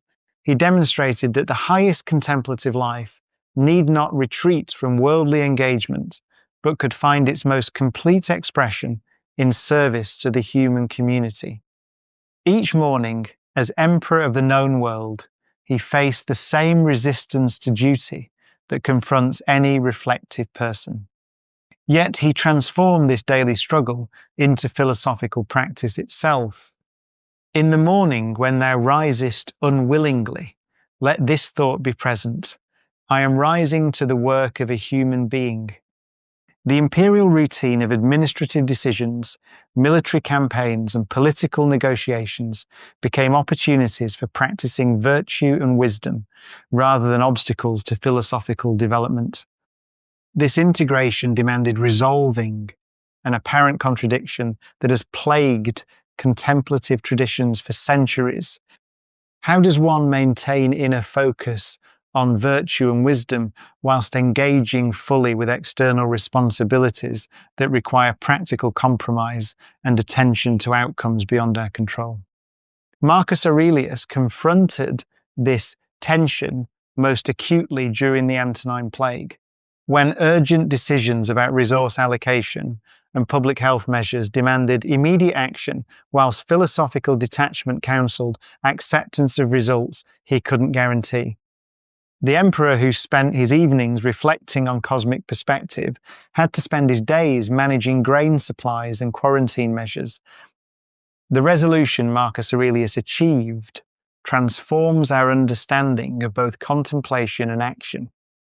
Rather than viewing daily duties as distractions from philosophical development, he made them into opportunities to practice justice, temperance, and wisdom. Imperial governance became a form of spiritual practice, where every decision offered a chance to express virtue and serve the rational order of the cosmos. What brings no benefit to the hive can bring no benefit to the bee. This wasn't mere metaphor, but practical methodology, seeing individual philosophical development as inseparable from contribution to the common good. His approach reveals how contemplation and action deepen each other when properly integrated. Philosophical reflection provides the wisdom necessary for effective service, whilst practical engagement tests and refines theoretical understanding. Marcus Aurelius maintained both intellectual sophistication and practical effectiveness throughout his reign, precisely because his philosophical practice enhanced rather than compromised his capacity for leadership. We were born to work together like feet, hands, and eyes, like the two rows of teeth, upper and lower. This integration creates a new model of human excellence that transcends the traditional opposition between contemplative withdrawal and worldly engagement. The synthesis demonstrates that moving fluidly between contemplative detachment and engaged commitment isn't contradiction, but mastery.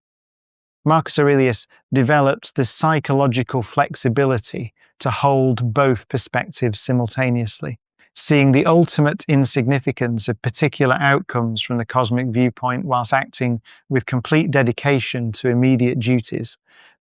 This dual consciousness, simultaneously detached and committed, represents perhaps his greatest philosophical achievement, showing how wisdom expresses itself not in retreat from responsibility, but in transformed engagement with it.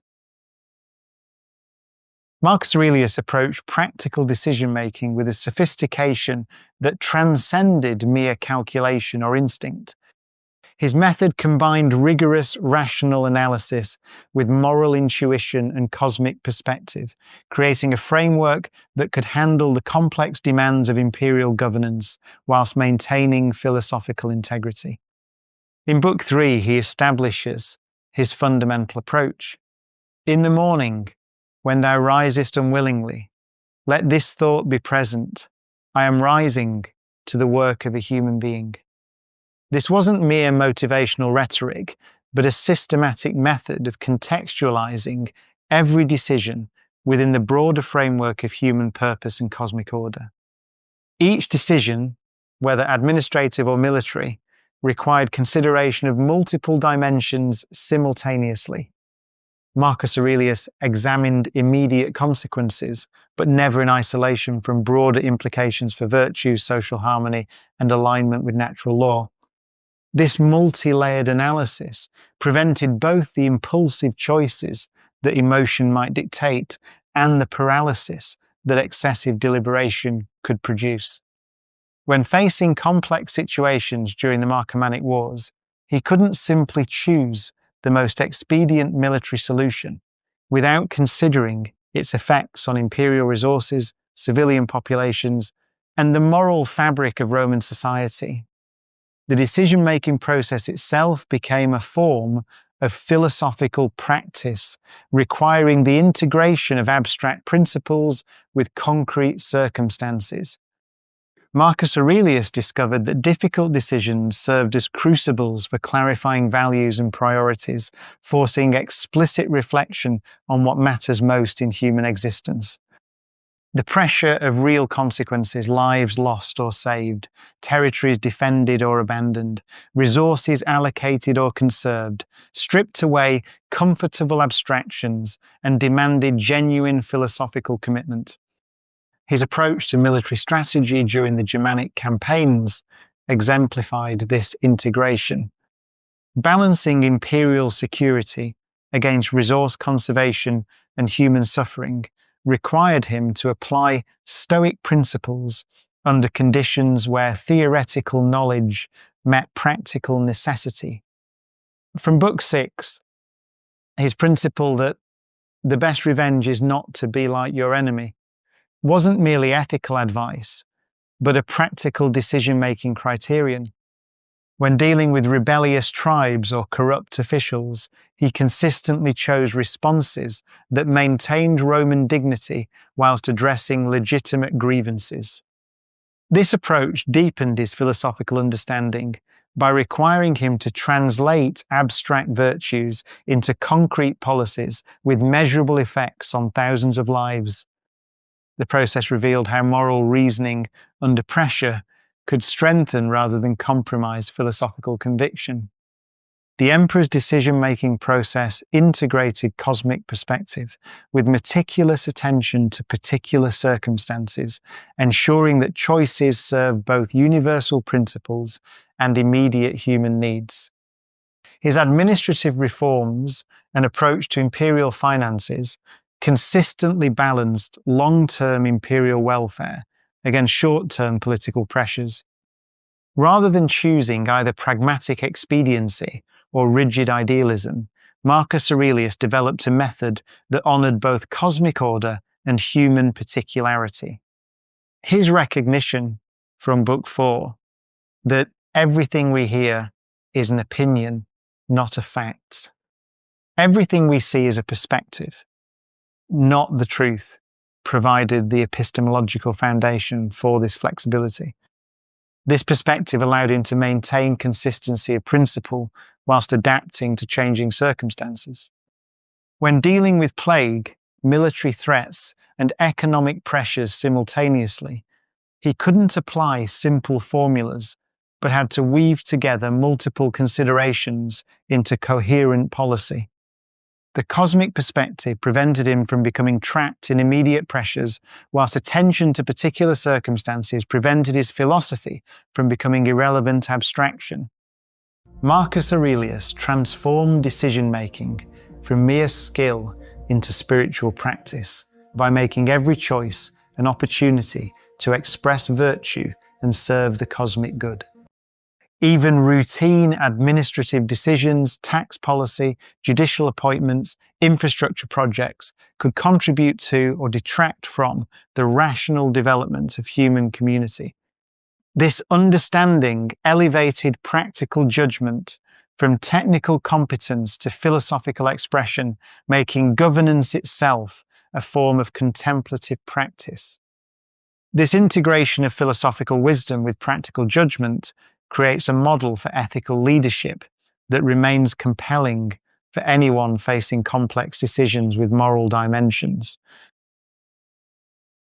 Marcus Aurelius reconceived political authority as a form of philosophical service, fundamentally transforming what it meant to wield power. Rather than viewing imperial office as an opportunity for personal advantage or factional gain, he understood governance as creating conditions for human flourishing. In Book 1, he records learning the idea of a polity in which there is the same law for all, a polity administered with regard to equal rights and equal freedom of speech. This wasn't merely political theory, it was the practical application of Stoic cosmopolitanism, treating imperial authority as temporary stewardship of collective resources rather than personal property. Power became a tool for advancing the common good, not dominating others. This approach demanded that the philosopher-ruler serve as a living example of virtue in action, demonstrating through conduct what human excellence looked like, rather than merely teaching it through words or enforcing it through law. During military campaigns, Marcus Aurelius shared the hardships of his soldiers whilst maintaining the discipline necessary for effective command. His personal behaviour created moral authority that enhanced rather than competed with political authority. As he writes in Book 6, what brings no benefit to the hive can bring no benefit to the bee. Leadership became a form of moral education, inspiring others toward virtue through example rather than coercing compliance through fear. This vision transformed public service into an expression of gratitude for the gifts of reason and virtue, sharing them with the broader human community through practical application. Marcus Aurelius felt obligated to use his philosophical understanding and imperial position to advance human flourishing, rather than pursuing merely personal happiness or philosophical contemplation in isolation. His recognition from Book 2 captures this perfectly. We were born to work together, like feet, hands, and eyes, like the two rows of teeth, upper and lower. Politics ceased to be a realm of competition and self-interest, becoming instead an opportunity for moral education and social healing. The integration of philosophy and public service created a model of leadership serving both individual development and collective welfare, making political engagement itself a form of spiritual practice. Marcus Aurelius maintained personal virtue and philosophical growth whilst fulfilling the demanding responsibilities of imperial governance during periods of plague, war, and political crisis. This vision provides an alternative to both cynical withdrawal from social responsibility and naive identification with political power. Yet this raises a profound question. How does one maintain philosophical integrity whilst engaging with political systems that may not share our values or understand our motivations. The philosopher, as public servant, must navigate the tension between idealistic commitment to virtue and pragmatic necessity of effective governance. Part 11, Time, Eternity, and the Meaning of Human Life. Marcus Aurelius possessed a sophisticated understanding of time that encompassed both the fleeting nature of individual moments and their participation in eternal cosmic process. In Book 2 of his Meditations, he writes with characteristic directness, "Confine yourself to the present." Yet this isn't merely practical advice about focus. It reveals his profound insight that the present moment represents the intersection of time and eternity, the only point where rational choice and virtuous action are actually possible. Here lies a fundamental paradox that shaped his entire approach to philosophical living. Moments are simultaneously precious because they're all we have, and insignificant because they've passed so quickly in the vast sweep of cosmic time. This temporal awareness creates urgency without anxiety by emphasizing the importance of present virtue whilst maintaining perspective on ultimate cosmic insignificance. During the final years of his reign, when declining health made Marcus Aurelius acutely aware of time's passage, he didn't retreat from imperial responsibilities, but intensified his commitment to fulfilling them. His approach demonstrates how proper understanding of temporality prevents both procrastination, since the present is all we have, and desperation, since individual moments participate in eternal patterns. In Book 4, he observes, "Time is like a river of passing events, and the current is swift. No sooner does anything appear than it is swept by." This metaphor captures the essential tension. We must act decisively in moments that are already disappearing, finding significance in what is inherently transient. The present moment becomes sacred, not because it lasts, but because it provides access to eternal principles of reason and virtue that transcend temporal limitation. Marcus Aurelius practiced finding cosmic significance in ordinary daily activities by recognizing them as opportunities to express universal values. Whether reviewing military reports or mediating disputes amongst courtiers, he approached each task as a manifestation of larger truths about human nature and cosmic order. His insight from Book 12 illuminates this perspective. The universe is change. Our life is what our thoughts make it. This understanding allows for full engagement with temporary circumstances whilst maintaining connection to permanent truths, a capacity essential for anyone bearing significant responsibilities. The practical challenge lies in living with complete presence in each moment whilst maintaining appropriate concern for past lessons and future consequences. Marcus Aurelius faced this tension constantly, needing to balance immediate attention to current crises with long-term planning for imperial welfare and succession.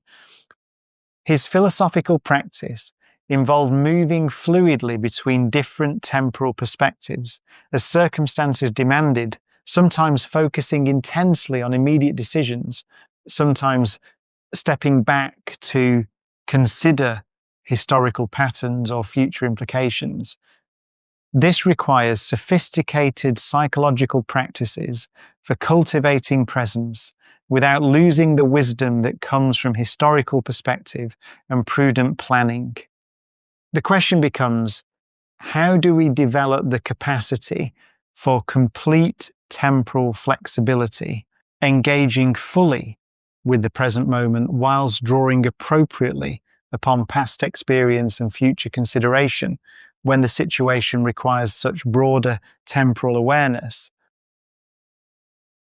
Marcus Aurelius possessed an extraordinary capacity for historical reflection, using the vast sweep of time to reveal the ultimate vanity of human ambitions for lasting fame or permanent achievement. Throughout the meditations, he regularly contemplated the rise and fall of previous civilizations, the forgotten names of once powerful rulers, and the ultimate insignificance of worldly accomplishments when viewed from sufficient temporal distance. Asia and Europe are but two small corners of the universe. He observes in Book 4, establishing a cosmic perspective that renders even the greatest empires as fleeting phenomena in the broader scope of existence. This wasn't mere pessimism, but a deliberate spiritual practice designed to redirect human efforts away from instrumental goods and achievements valued only for external recognition toward intrinsic goods that possess inherent worth, regardless of social acknowledgement. The emperor's contemplation of past civilizations and forgotten heroes served as a powerful method for demonstrating the futility of seeking immortality through worldly accomplishments or social recognition.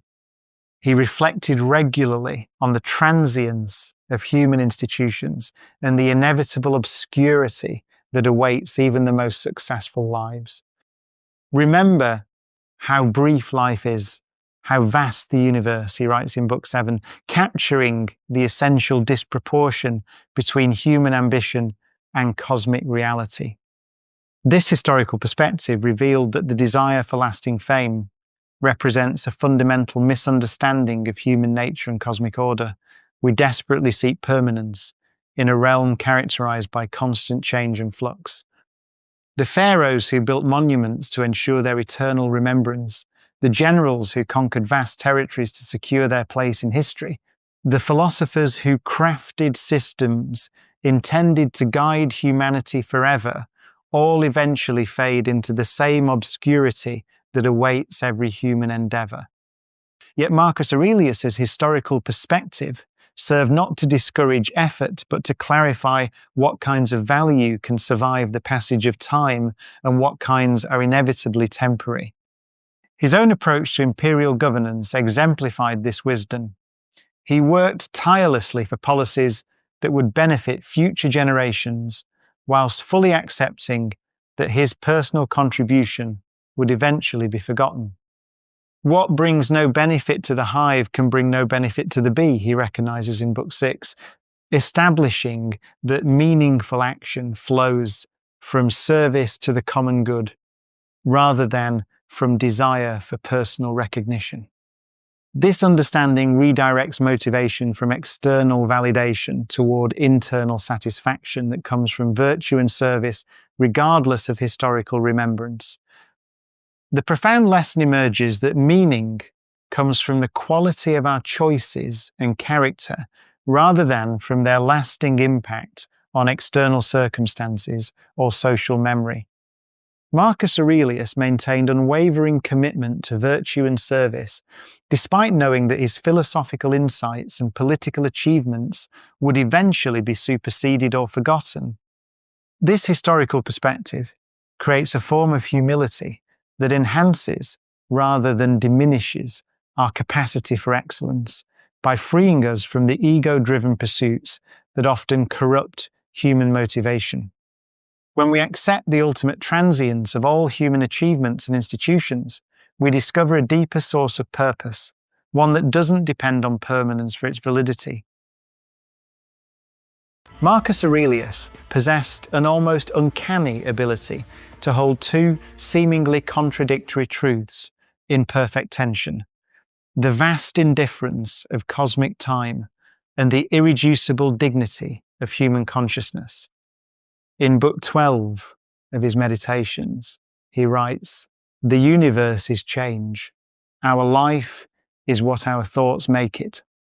This deceptively simple observation contains the entire architecture of his response to what we might call the problem of cosmic insignificance. When we contemplate geological ages stretching across millions of years, astronomical cycles that dwarf human civilization, or the eventual heat death of the universe itself, our immediate response might be existential vertigo. What could possibly matter in the face of such immensity? Yet Marcus Aurelius discovered that this very contemplation, rather than destroying meaning, reveals the precise location of human significance. The emperor understood that cosmic perspective functions as a kind of philosophical acid, dissolving the ego's grandiose claims whilst leaving something essential untouched. Our anxieties about reputation, our hunger for permanent achievement, our desperate clinging to temporary pleasures, all of this dissolves when measured against cosmic time. But what remains is not nothing. What remains is our capacity for this very contemplation, our ability to participate consciously in the rational structure of reality itself. In Book 4, Marcus Aurelius reminds himself, remember how brief life is, how vast the universe. This isn't counsel for despair, but for proper proportion. The universe's vastness doesn't eliminate human dignity. It reveals where that dignity actually resides, not in our duration or our impact, but in our participation in eternal reason.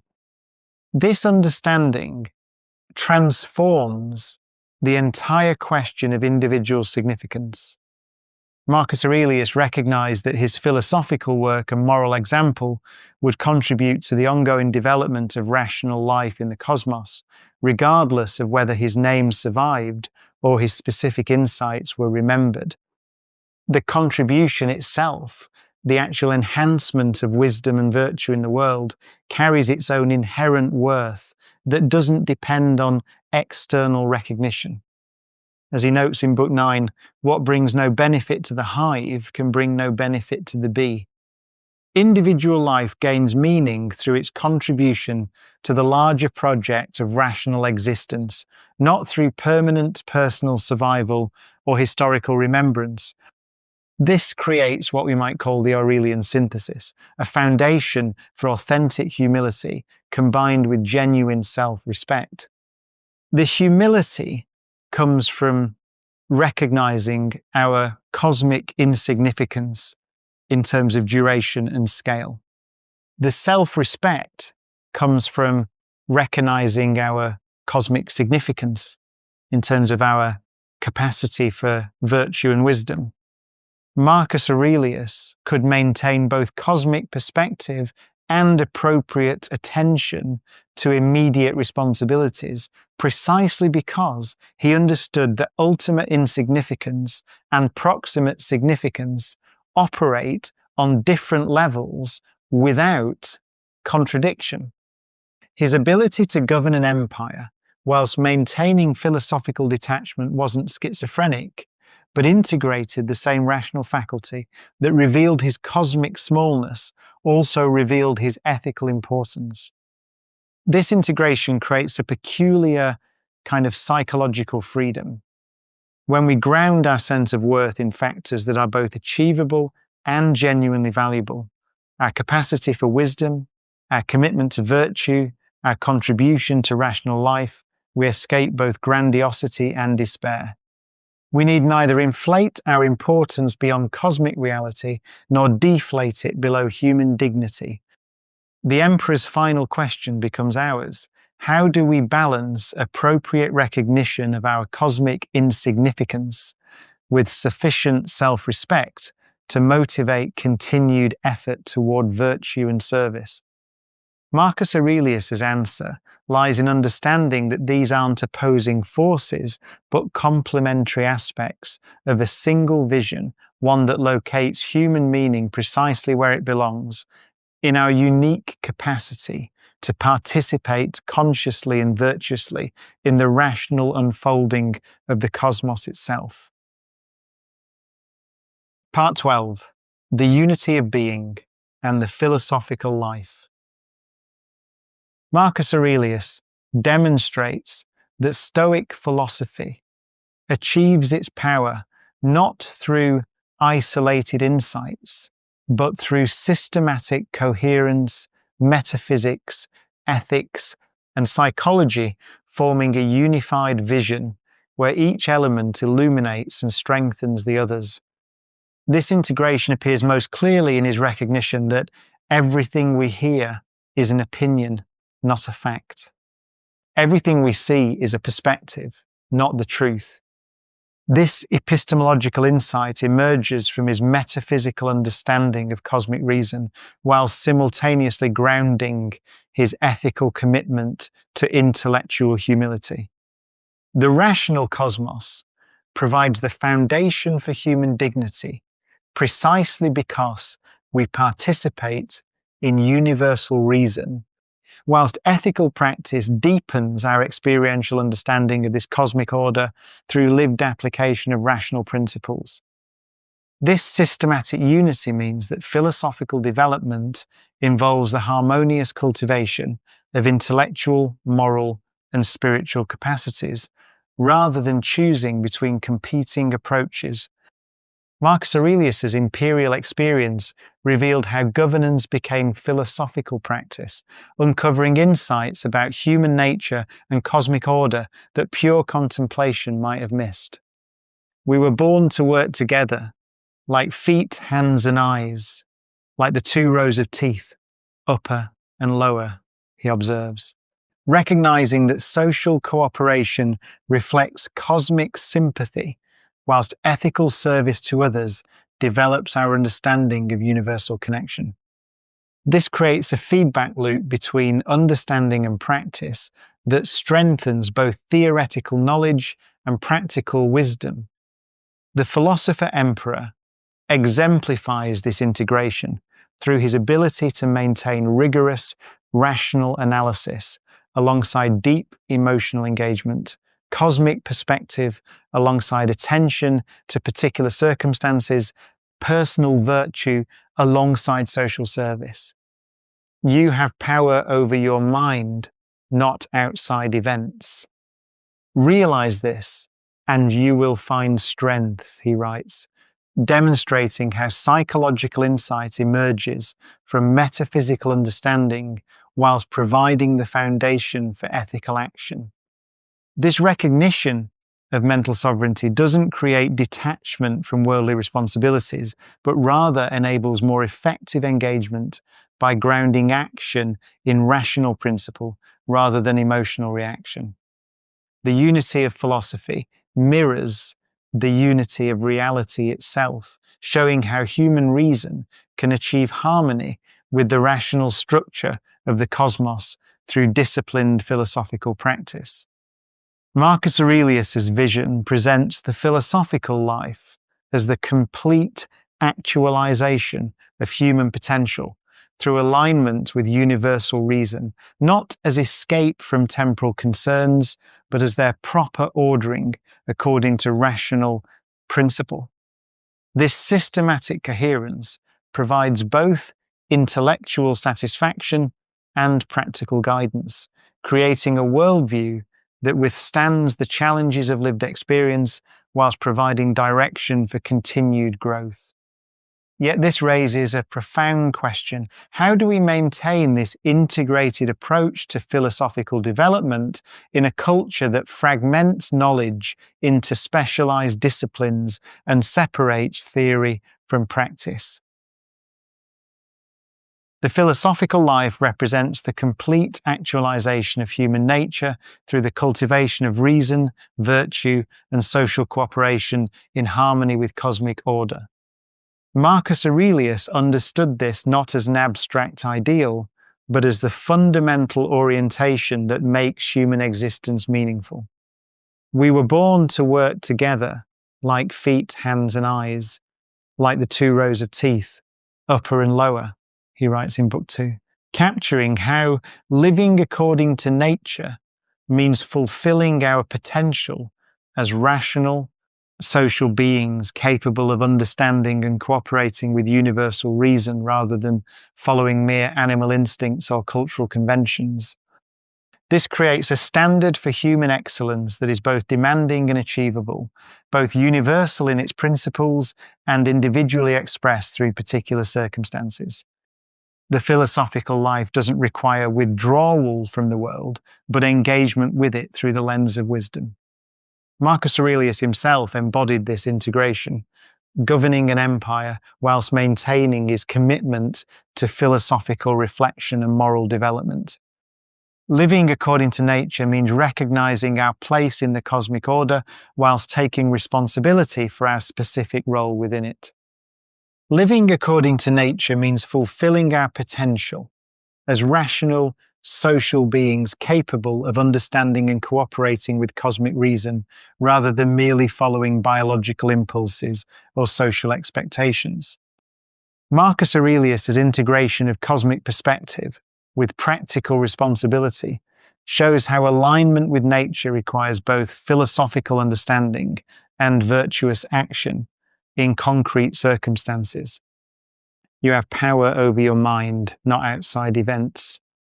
Realize this, and you will find strength. He reminds himself in Book 4, pointing toward the fundamental distinction between what is up to us and what is not. This alignment produces harmony between individual choice and universal law, creating the psychological conditions for genuine satisfaction and peace.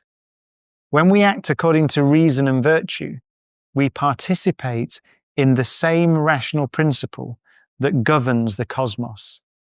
Our choices become expressions of cosmic wisdom rather than arbitrary preferences or reactive emotions. This harmony isn't achieved through suppressing our humanity, but through actualizing it most fully.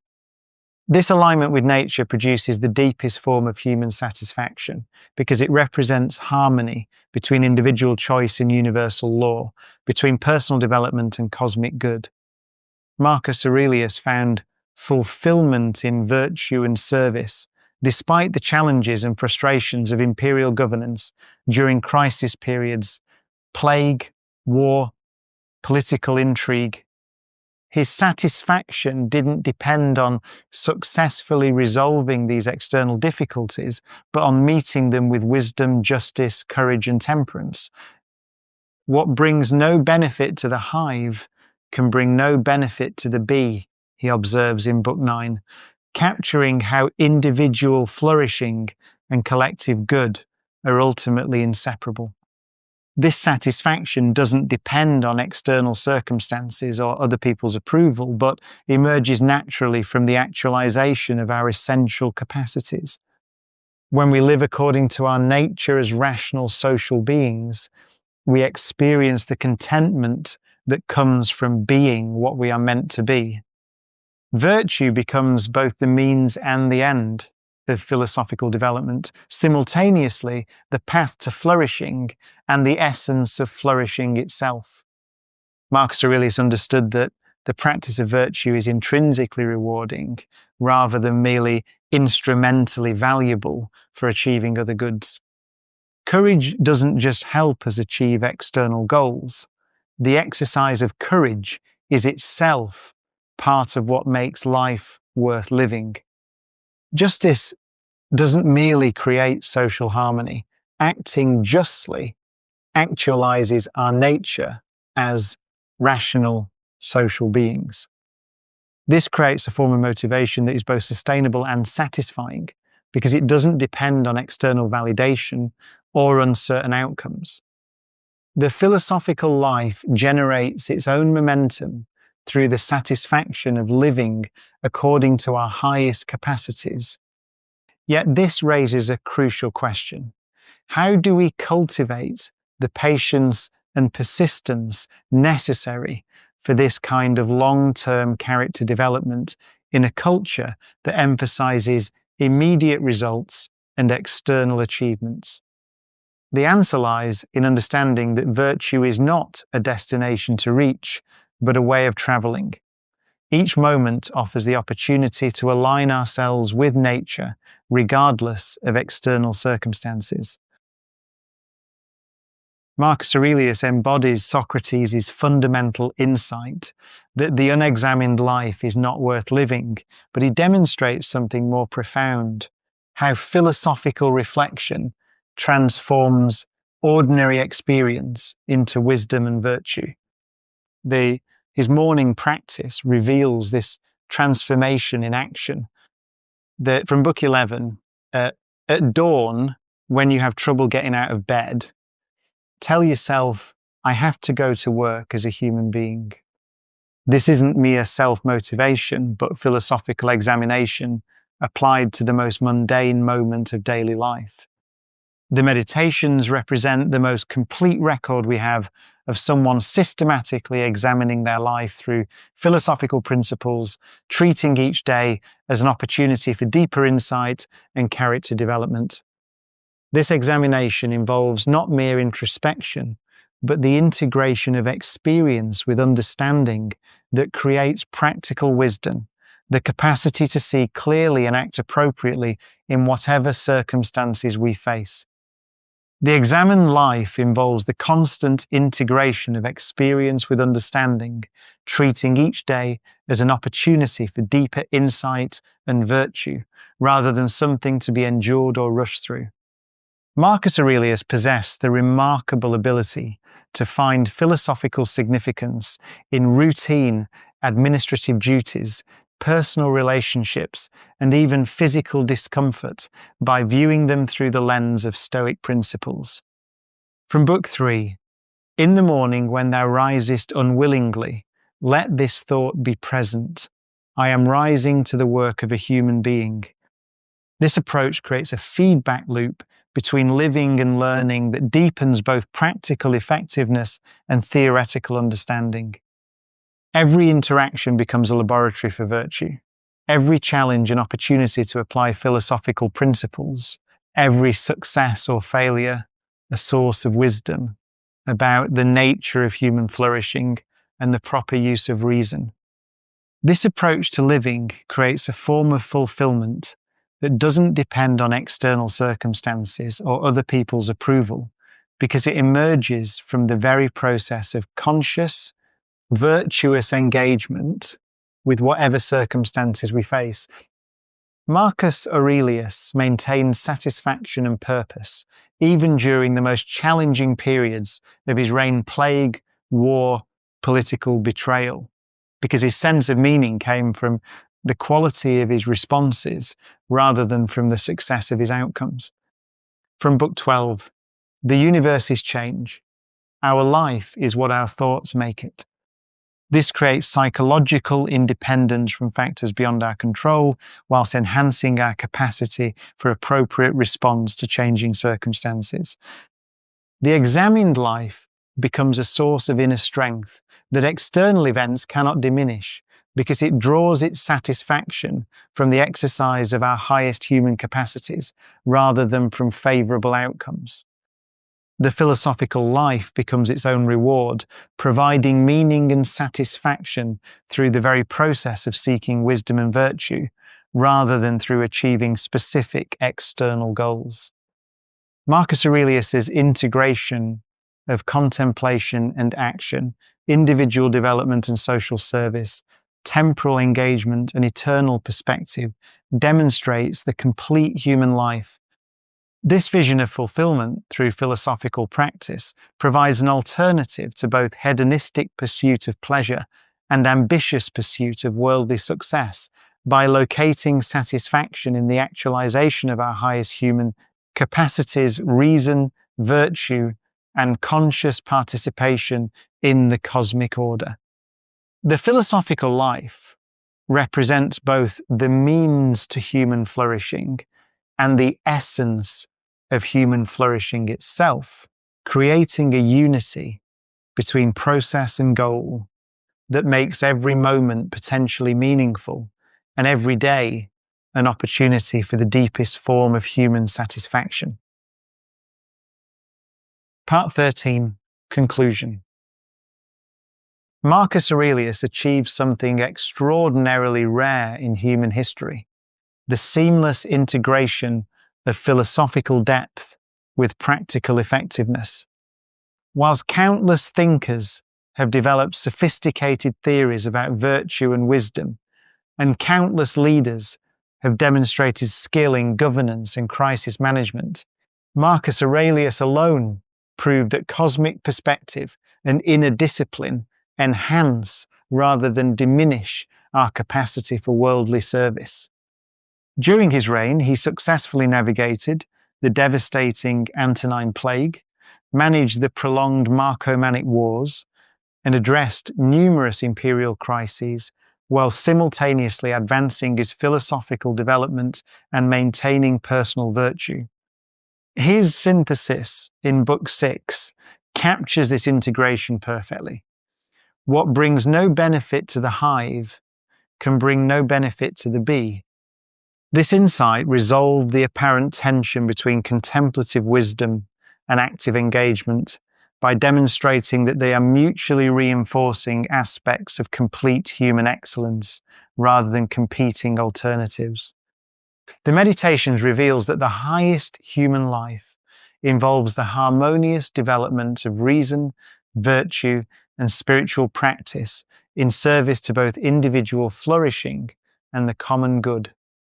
Marcus Aurelius developed this understanding through lived experience rather than abstract theorizing, systematically integrating the three disciplines of desire, action, and assent with the four cardinal virtues and various spiritual exercises. His insight from Book 2 illuminates this holistic approach. We were born to work together like feet, hands, and eyes, like the two rows of teeth, upper and lower. This creates a model of excellence that addresses the full range of human capacities and obligations, refusing to emphasize one aspect at the expense of others. The philosopher-emperor demonstrates that complete human development requires the cultivation of inner wisdom alongside practical competence, personal virtue, alongside social responsibility. The enduring power of Marcus Aurelius's philosophy lies in its demonstration that meaning and fulfillment come not from external achievements or circumstances, but from the quality of our inner life and moral choices. Despite the inevitable frustrations of political life, personal losses and physical decline, he maintained satisfaction and purpose through his fundamental insight from Book 8. You have power over your mind, not outside events. Realize this, and you will find strength. This creates a form of psychological freedom and resilience that remains available regardless of external circumstances, whilst enhancing rather than diminishing our capacity for effective engagement with worldly responsibilities. The inner citadel becomes not a retreat from the world, but the foundation from which we can serve it most effectively. Marcus Aurelius's lasting gift to humanity is proof that philosophical understanding can be lived rather than merely studied, transforming both individual consciousness and social reality through the patient cultivation of wisdom, virtue, and compassionate service. His continued influence on subsequent generations demonstrates the possibility of achieving genuine human excellence through disciplined practice of reason, virtue, and service. The Meditations provides practical guidance for integrating philosophical principles with the challenges of ordinary life, offering hope and direction for anyone seeking to live with integrity and purpose in a world characterized by uncertainty, suffering, and moral complexity. The philosopher-emperor's legacy reminds us that the examined life, properly understood, is not an escape from responsibility, but the fullest possible engagement with it.